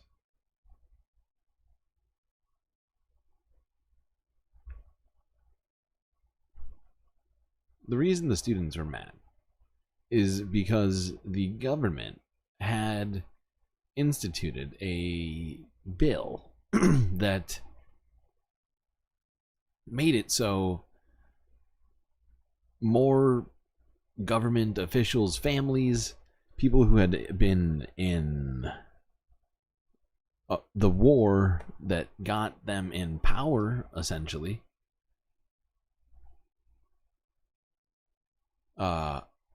this policy was instituted, giving those people preferential treatment on government jobs, right? So if your family or you personally were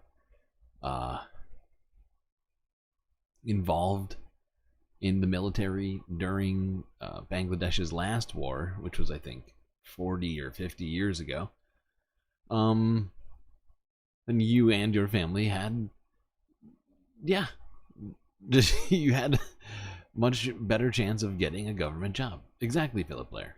Government instituted nepotism.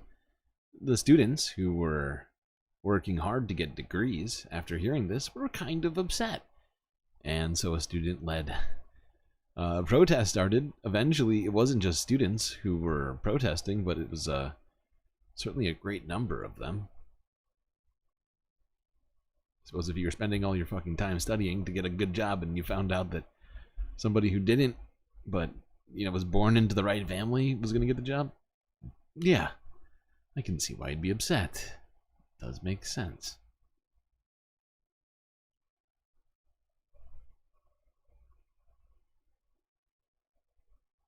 Okay, let's talk about the Middle East.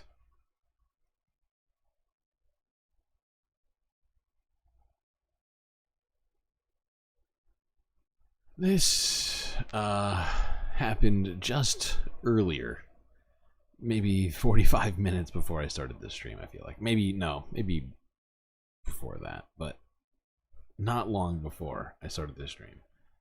A Iraqi airbase, a U.S. Iraqi airbase, Al-Assad airbase, was attacked in a apparent rocket strike. This is ABC News from 4 hours ago.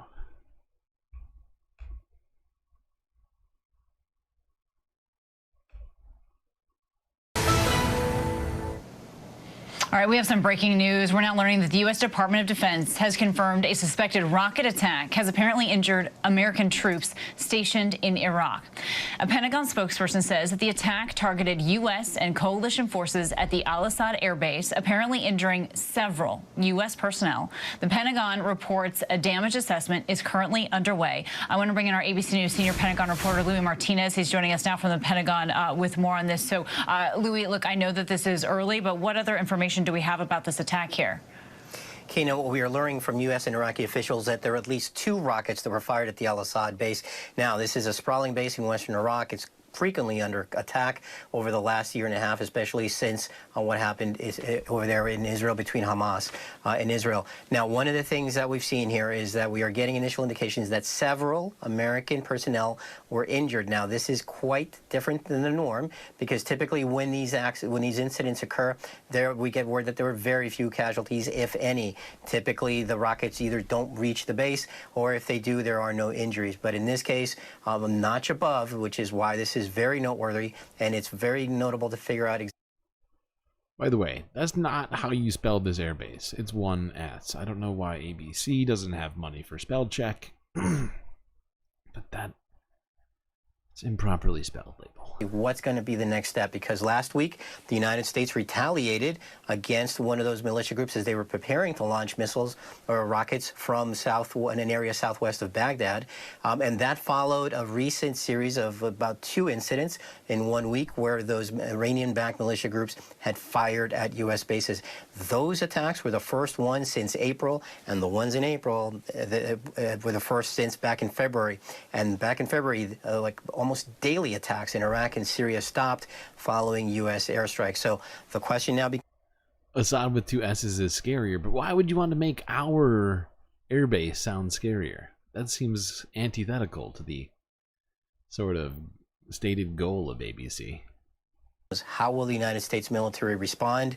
And based on past practice, I think it is very likely that we may see some kind of a retaliatory strike. However, given the climate right now and what's happening between Iran and Israel, and whether Iran will retaliate potentially against Israel because of the assassination of the Hamas leader in Tehran, I think things have to be seen through a different prism. And I think that's something that the U.S. leaders will definitely look at.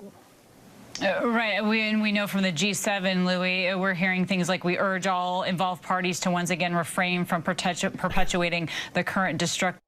Yeah, the G7 said that. Meanwhile, how many countries in the G7 were still actively supplying Israel with arms at the time of the G7? Especially the United States?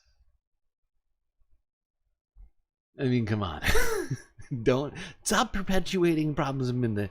Here you go, Israel. There's a few hundred 2,000-pound bombs and some F-16s. Anything else you like?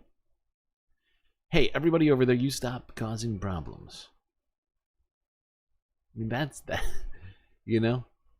It's that great foreign policy. Okay. You know, honestly, Bob Carmody's medical condition is giving me much stress right now over here. Oh boy.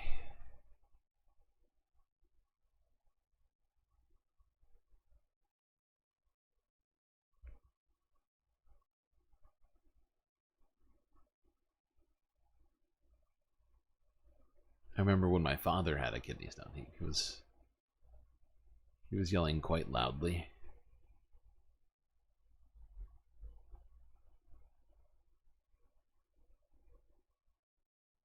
In fact, I feel like this...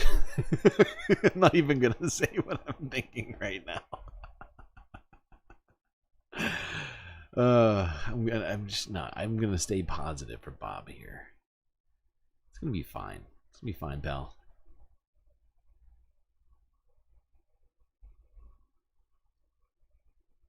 Let's go talk a little bit more about this attack on the Iraq Al-Assad airbase. Actually, it's coming in now from the Pentagon because we're just learning from our team that 2 rockets have been fired at an airbase in Iraq, according to 2 defense officials. And we have now learned that several Americans have been hurt. Courtney Kuby is standing by. She's gotten to a camera there at the Pentagon. What else do we know, Court?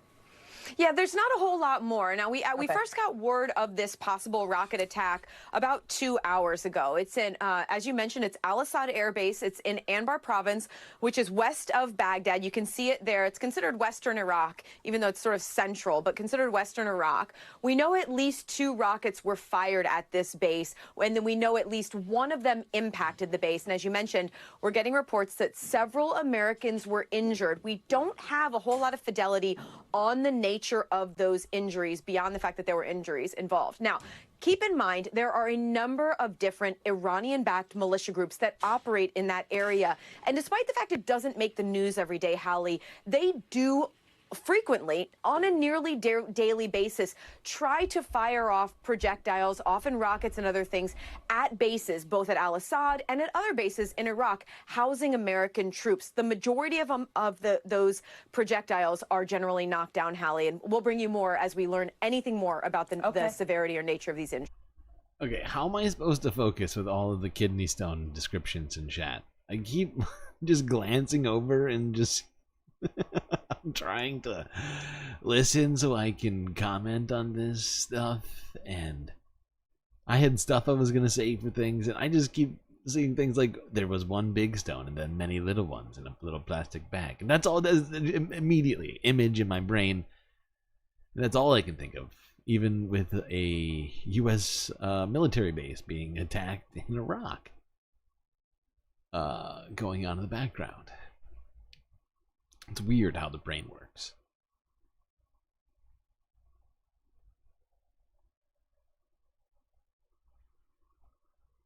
It's not your fault, Bob. It's not your fault. Don't apologize. It's Donald James' fault, if anybody. He's the one who's... Well, not just him. It's fine. No. You can keep saying things. It's fine. It's totally fine. No big deal. But what was I going to say? Ah, yes. I was going to say that it is of note that this rocket attack managed to make it past any sort of rocket defenses that America has in Iraq, which we have plenty of. And it actually caused casualties. So this is, you know, an escalation of things, and America already has sent a bunch more troops and planes and what do you call them? Aircraft carriers. In recent days, we saw stories about that.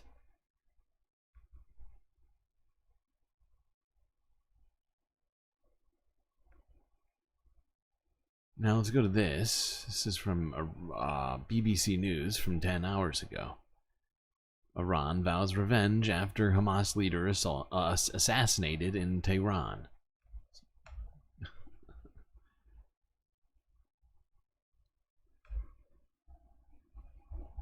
Now, Iran says it doesn't want to escalate tensions in the Middle East, but believes it needs to punish Israel to prevent further instability in the region. It comes amid fears that a major escalation is imminent. That follows last week's killings of the Hamas political chief in Tehran and a senior commander of the Lebanese group Hezbollah, which has vowed to avenge the killings. A growing number of countries, including the US and Saudi Arabia, have urged their citizens to leave Lebanon as soon as possible. While in Gaza, the Hamas-run health ministry says the death toll from the war has now reached 39,623 people. It comes after an Israeli airstrike hit 2 schools in Gaza City, housing displaced people. The Israeli military said it struck Hamas in what they called control rooms in the school buildings. Our Middle East correspondent Yolande Nell has more. Yeah, I mean, a lot is going on diplomatically with these different overtures towards Iran, particularly through Arab countries in the region, to try to urge restraint. But as you say, it's really seen as such a humiliation. What happened in Tehran last week with the assassination of the Hamas leader Ismail Haniyeh. So, you know, Iran, of course, backs different armed groups around this region. They include Hamas, they include Hezbollah as well. And now there is this raised expectation of an attack on Israel, a major attack by Iran that could involve its proxies as well. What we've seen in the past day is a continuation across the Israel-Lebanon border of these exchanges of fire between the Israeli military and Hezbollah, but really the expectation is of something much greater that is imminent. And you've got the Pentagon that has moved some of its major military assets to the region. It's treating this not just as a way of showing its ironclad support for Israel, but as we were hearing there, a way of also protecting its own interests, its own forces around the region, which could be potential targets as well. Okay, hold on. I'll be right back. I have to, So hot right now.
okay.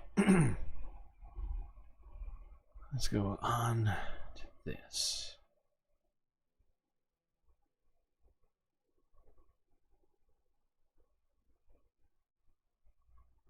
Here's CBS News discussing fears of rising Iranian hostilities from 10 hours ago.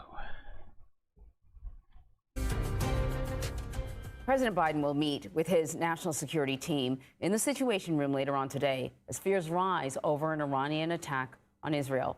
The country has vowed a, quote, severe response to the killing of a Hamas political leader, in Tehran last week. His death came hours after an Israeli strike killed a top Hezbollah commander in Lebanon. The Pentagon says that it is moving additional military assets to the region. Our Deborah Pata is in East Jerusalem. Deborah, good morning. As Israel faces the possibility of a multi-pronged attack from Iran and its proxies, Prime Minister Benjamin Netanyahu is also facing a fight at home. Striking a blow against peace, police clashed with protesters over the weekend in Tel Aviv, where not even the threat of an Iranian attack could keep them off the streets. They accuse their prime minister of choosing escalation over a hostage deal. But Netanyahu has gone completely rogue, says former Israeli diplomat to the U.S., Alon Pincus, adding he is intent on igniting a regional war and defying President Biden. Pincus also questioned why Israel had been bombing Gaza for 10 months with its devastating civilian toll when they were capable of targeted strikes assassinating Hamas leaders. Assassinations are morally okay, he told us, but dropping bombs on Gaza is not. Still, those bombs continue to fall. Israeli forces hit a hospital and a school this weekend. Neighborhoods already reduced to rubble, pulverized once again. The U.S. is calling for de-escalation, saying a ceasefire in Gaza is still the best solution. And despite President Biden and Netanyahu's... No kidding. No kidding, really. Oh my God.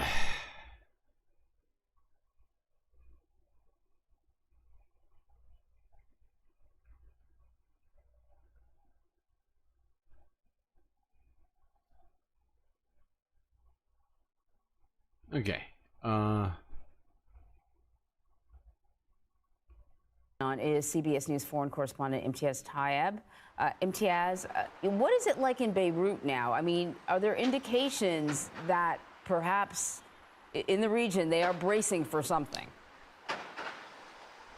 Yeah, Anne-Marie, the situation here is tense. The region is tense. You know, at the airport, there are people flooding there, desperate to get a flight out of Beirut because they're afraid whatever Hezbollah does to respond, to avenge the killing of Fouad Shukr, who was assassinated here in Beirut a week ago, that Israel will respond in kind and that it could be potentially devastating, so devastating that it could damage huge parts of this city where I am now, a city which is no stranger to Israeli strikes.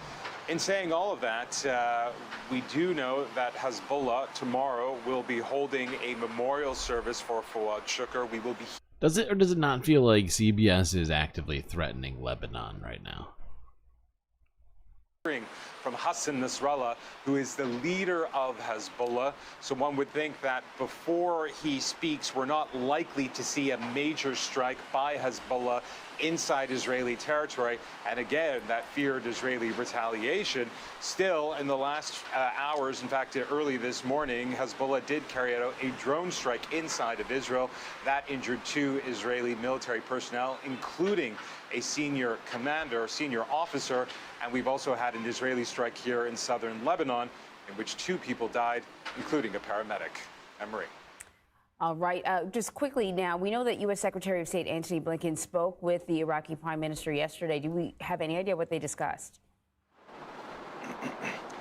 Yes, the whole thing is de-escalation, but the Iraqi Prime Minister making it very clear to Secretary Blinken, all of this would stop if Israel would end its war in Gaza, accept that hostage release and ceasefire deal that is on the table.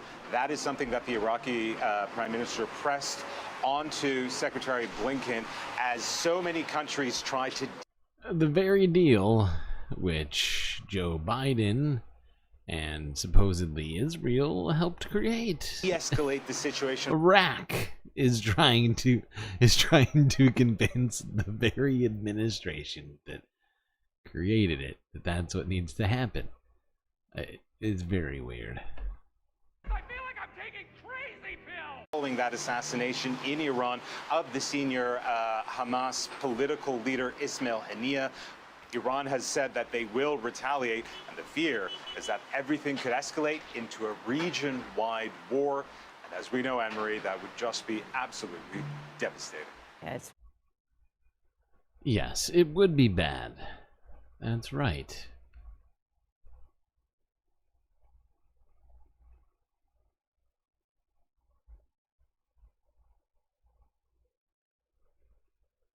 We have 50 likes. Wow. It's a lot.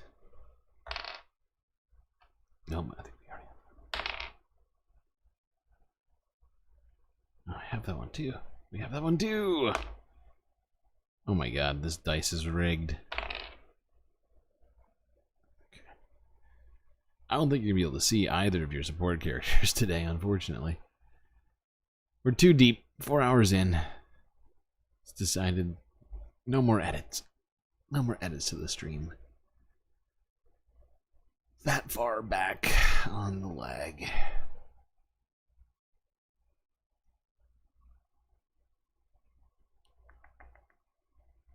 Okay, now let's go to another CBS piece from 3 hours ago.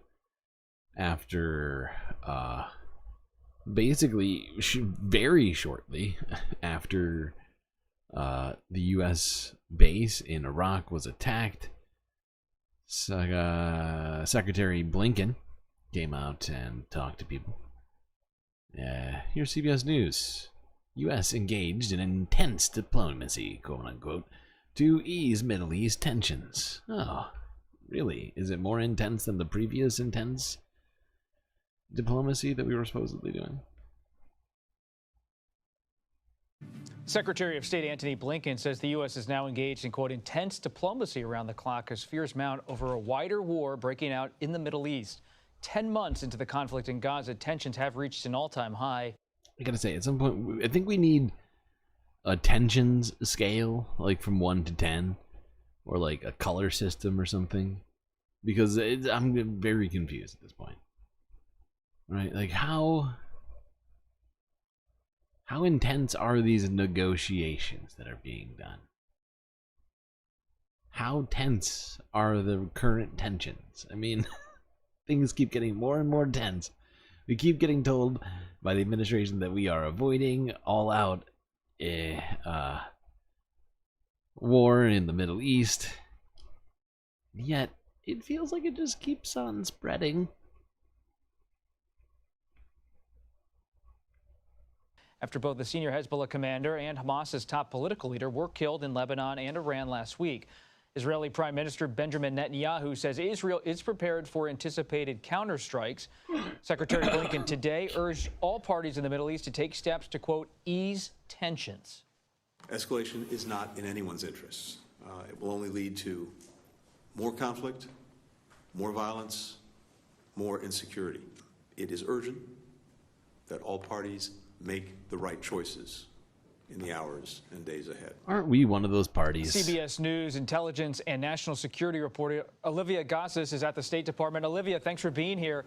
What details can you tell us about these, quote, intense diplomatic efforts by Secretary Blinken? Sure. Well, yes, the U.S. is pulling all of the diplomatic levers it has right now with its Western partners, with Arab partners, with its Israeli partners, to try to dial down tensions that have sharply escalated since those Israeli strikes in Lebanon and Iran on Hamas and Hezbollah leaders. The secretary is saying today that the message is simple. All parties need to demonstrate restraint and make the right decisions today.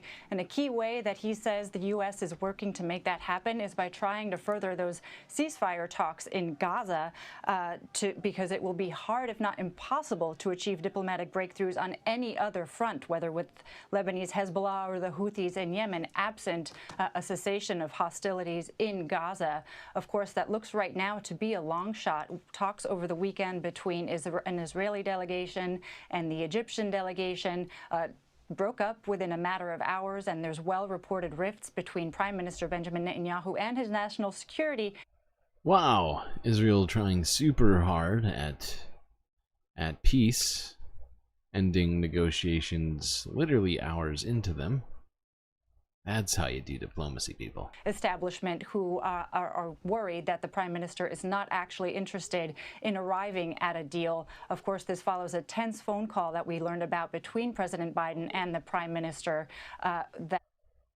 It's funny to watch CBS actively realizing that Israel doesn't actually want a ceasefire deal. It's like watching a child be born or something. I don't know. I actually haven't seen a child before. I assume that this is what it's like. Basically indicated that the U.S. is really pushing for a ceasefire that may not come in the coming days. Olivia, we are learning more about a suspected rocket attack at an airbase in Iraq. Tell us more about what you're hearing. Sure. Well, the U.S. does not have complete clarity on who may have fired those rockets, but we did hear moments ago from a Pentagon spokesperson who said that there was a suspected rocket attack today on U.S. and coalition forces at Al-Assad Air Base in Iraq. And the initial indications are that there were some number of U.S. personnel injured in that attack. Again, we don't know who launched the attack. We don't know how serious the injuries may be or how numerous they may be. But this was the worry that Iranian proxies potentially may have ensnared the U.S. in a broader response in this sort of escalatory spiral. This is, of course, the first time that U.S. personnel have been directly injured, apparently, since 3 U.S. service members were killed by a drone attack on a base in Jordan that resulted in 3 deaths and was apparently the work of an Iranian-backed militia. The U.S. took retaliatory strikes on positions in Iraq and Syria thereafter. And so there's a real concern that even as the full-scale retaliation that all are expecting to happen from Iran and its proxies in the coming days has not yet happened, the U.S. is already being drawn in a direct fashion by this rocket attack in Iraq. And Olivia, back to Secretary Blinken. He delivered his remarks today not long after President Biden met with his national security team to discuss what's going on in the Middle East. What do we know about that meeting? Sure, we know that it took place this afternoon, and it involved all of his national security leadership to discuss the latest intelligence on what the U.S.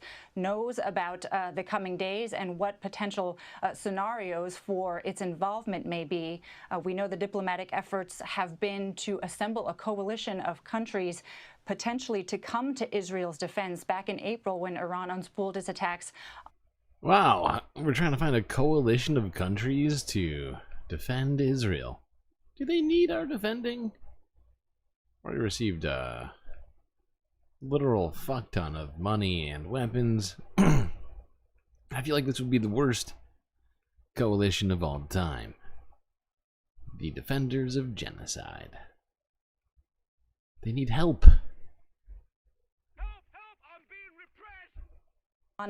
On Israel, you recall the Jordanians actually took steps to shoot down incoming rockets. The president spoke with King Abdullah of Jordan today. We're still waiting on a readout from that call and whether the U.S. has assembled as willing a coalition this time around. Olivia Gossas, thank you so much for... Yeah, thanks, Olivia. Been very helpful.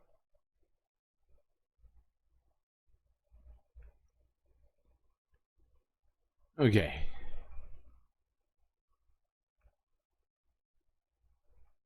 Let's go here. This is Associated Press from 19 hours ago. Video from Yemen's Houthi rebels claims to show wreckage of a downed U.S. drone.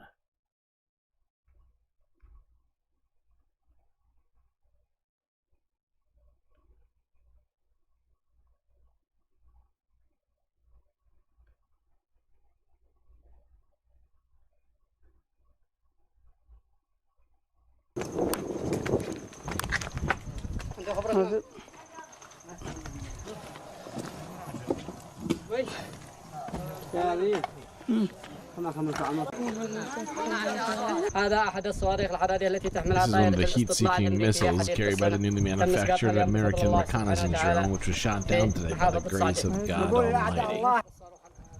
صاروخ السوداء عندك صاروخ هذا بدأ صاروخ ثاني يعني هذا الصاروخ الذي لم ينفجر ما شكلها حدية كبيرة شكلها ما عاد ما تجنن.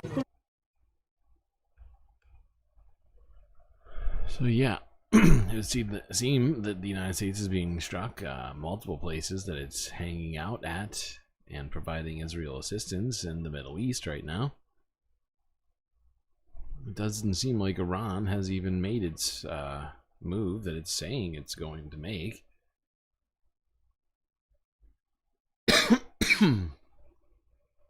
This time I do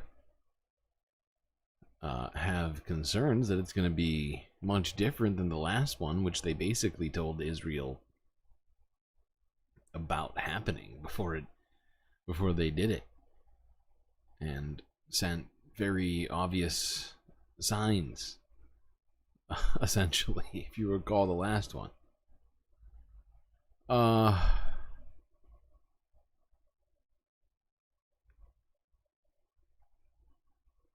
Let's go here.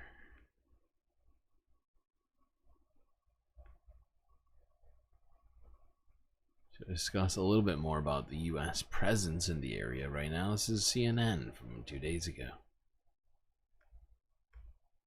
U.S. sends carrier and fighter squadron to Middle East. The U.S. is preparing to send fresh military assets to the Middle East, including a carrier strike group and a fighter squadron. It is bracing for a further escalation of hostilities as Iran vows retaliation for the killing of a senior Hamas leader in Tehran earlier this week. It blames Israel for the attack. Israel has not commented publicly either way. New today, the U.S. Embassy in Beirut, Lebanon, is telling Americans who want to get out of the country to book any ticket available. It's also warning those who do not leave that they, quote, should not rely on the U.S. government for assisted departure or evacuation in a crisis. I want to bring in now retired U.S. Army Major General Dana Petard to talk more about this. General, I want to ask you to have a listen here to National Security Council spokesman John Kirby as he explains. Let's not listen to John Kirby and say we didn't, just to make sure that he knows. Okay. Now let's look at what Israel has been up to most recently. Here is the Guardian news from a day ago. Footage of tents burning after an Israeli strike in Gaza.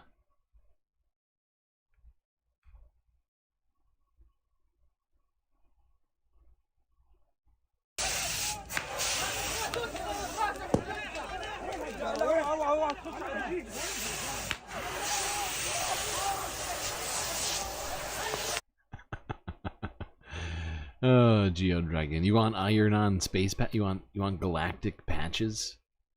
Very interesting plan. 4 people were killed and dozens wounded, according to the Palestinian Health Ministry. We stayed in Al-Aqsa Hospital because it was supposed to be safe. We were sleeping, believing it was safe, and suddenly a rocket hit, setting the tent on fire. A woman who was the mother's child, the child's mother was killed. She was hit by shrapnel. Schools aren't safe. Hospitals aren't safe. How long will this continue? How long? Stop the bloodshed. Enough martyrs, enough dismembered bodies, enough massacres. We are exhausted. Truly exhausted.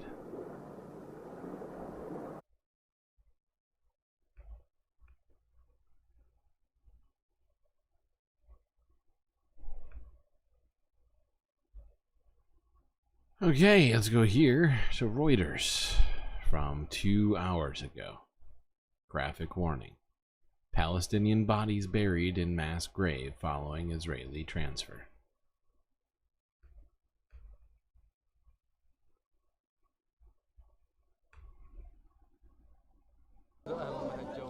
Body bags were laid out for a mass burial in Gaza on Monday after Israel returned 80 bodies it had previously taken from various graves and locations across the Strip. That's according to Palestinian officials, who said it's unclear whether the bodies had been dug up from cemeteries by the army during the ground offensive or whether they were detainees who had been tortured and killed. Illegal. There was no immediate comment from the Israeli military on the return of the bodies.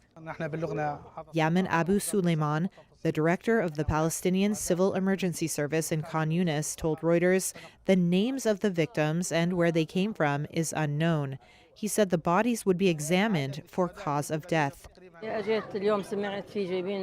This woman came to the mass burial looking for her lost father and son. She said, "The feeling is tragic. One feels deep sorrow and questions how this could happen to us. It is devastating, and above this, to lose a son and not be able to find his body.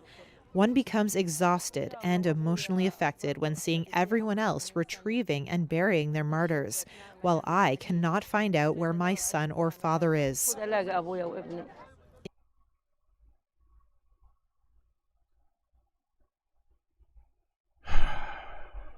Yeah. And many people don't know where their loved ones are in Gaza. It's pretty common thing at this point with what's been going on. Oh, shit. Last video. Good job making it this far, everyone. Let's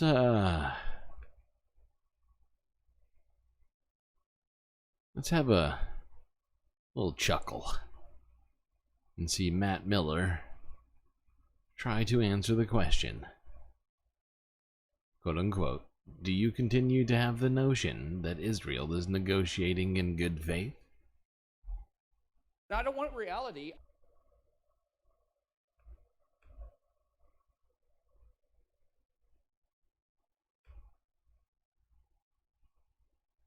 Let me ask you on the negotiations. Why do you continue to have the notion that Israel is negotiating in good faith, when in fact it killed the chief negotiator of the other party?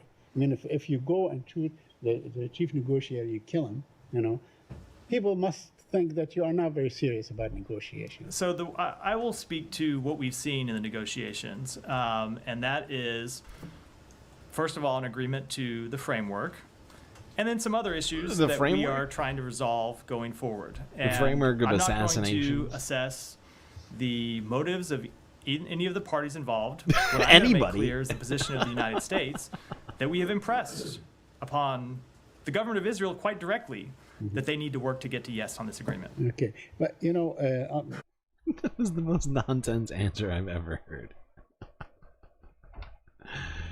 Oh, we need to assess the framework of the negotiations themselves, not whether or not the negotiators are being killed. That's a separate question.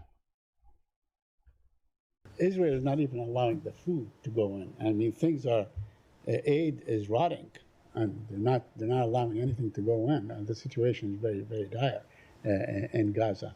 So if they're not even showing that kind of gesture, why should they be taking? So it's not a so Said, I'm gonna not quibble, but I think the it's not a premise. What you stated in the lead up to your question is not incorrect. Is incorrect. It's not that they are blocking aid from coming in. They are letting aid come to the various crossings, and then we continue to struggle with the security situation inside Gaza of getting.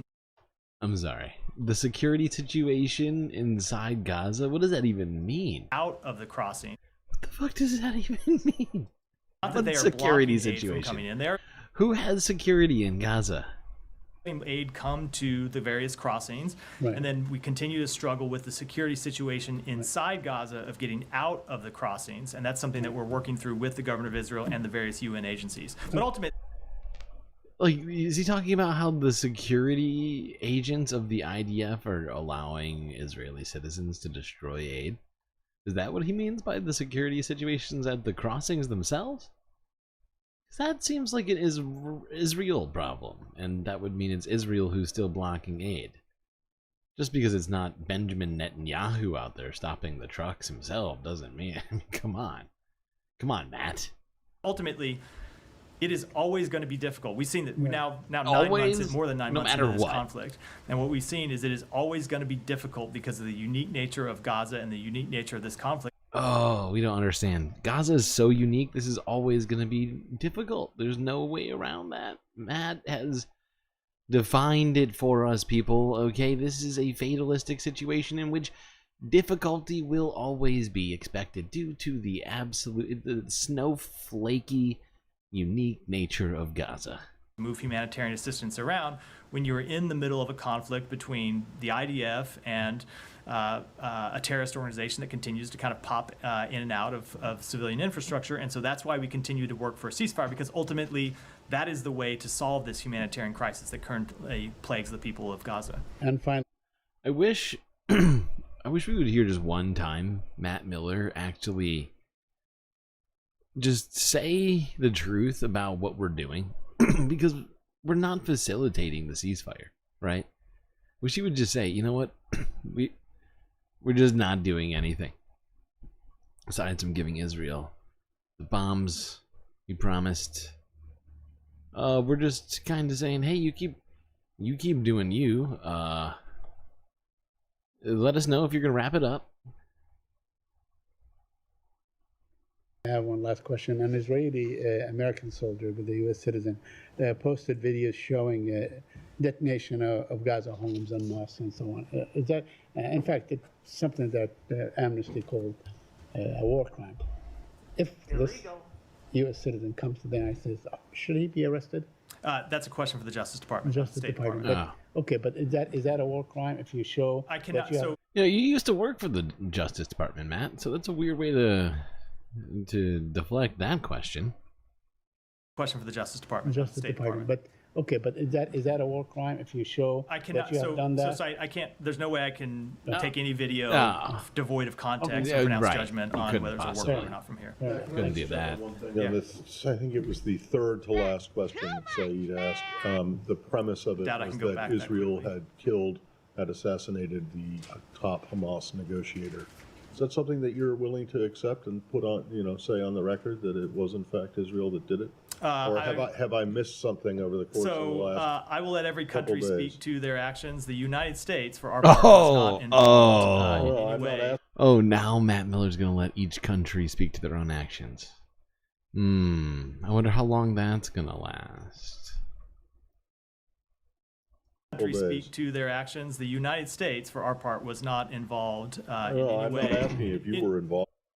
I don't have set up, but I should have set up. Unfortunately, it did technically happen before this particular press conference. I think maybe a couple of days ago. But I could swear, maybe it was Blinken who came out, but I could have sworn Matt Miller was out here talking about how Hezbollah had struck the Golan Heights, even though they had actually said that they didn't. Which is weird because it contravenes everything Matt just said. But maybe I'm just not being generous enough with Matt. That was before this statement. Now he's going to stick by that.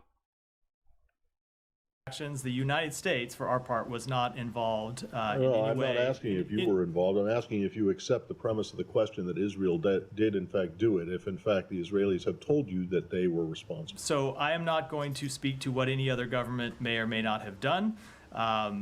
I will make clear that the United States not only was not involved, but we were not aware of this incident before it occurred. Oh good. This dude is a soulless fucking trash human. I swear to God. Oh God, he has less facial expressions than I do.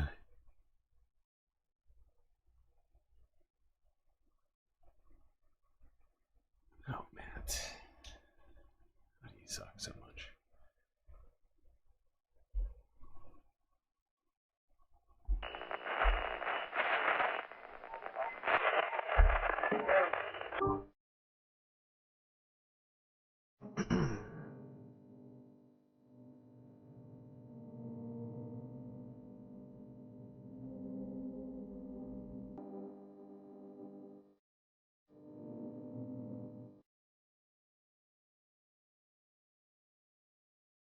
Well, we've gotten through another one, chat. Well done to all of you.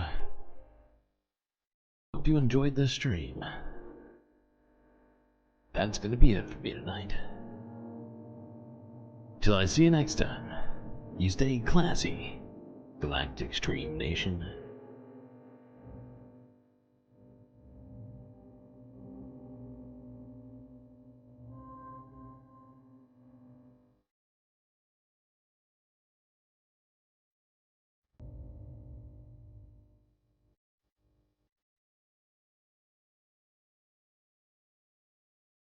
Shit, missed him.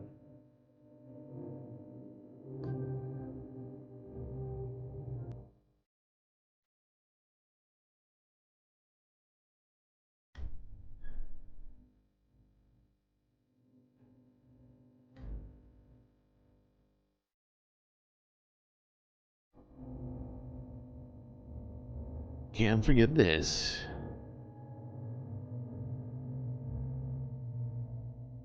These are your galactic patrons. Gabby, Goth Dogs, Aaron W, Schmegley, Mitty, Afroponics, Narwhal by Nature, Inner Planet Janet, PV, Robot Cat, Selena, BNT Corporatist, Owen, Nadia, Mrs. Jen, Omega Star, Pitchfork's Dragon, Vincent Ramlis, and Donald James X. You can help produce this show too, for just a few dollars a month on Patreon. Link both in my chat and in the bio.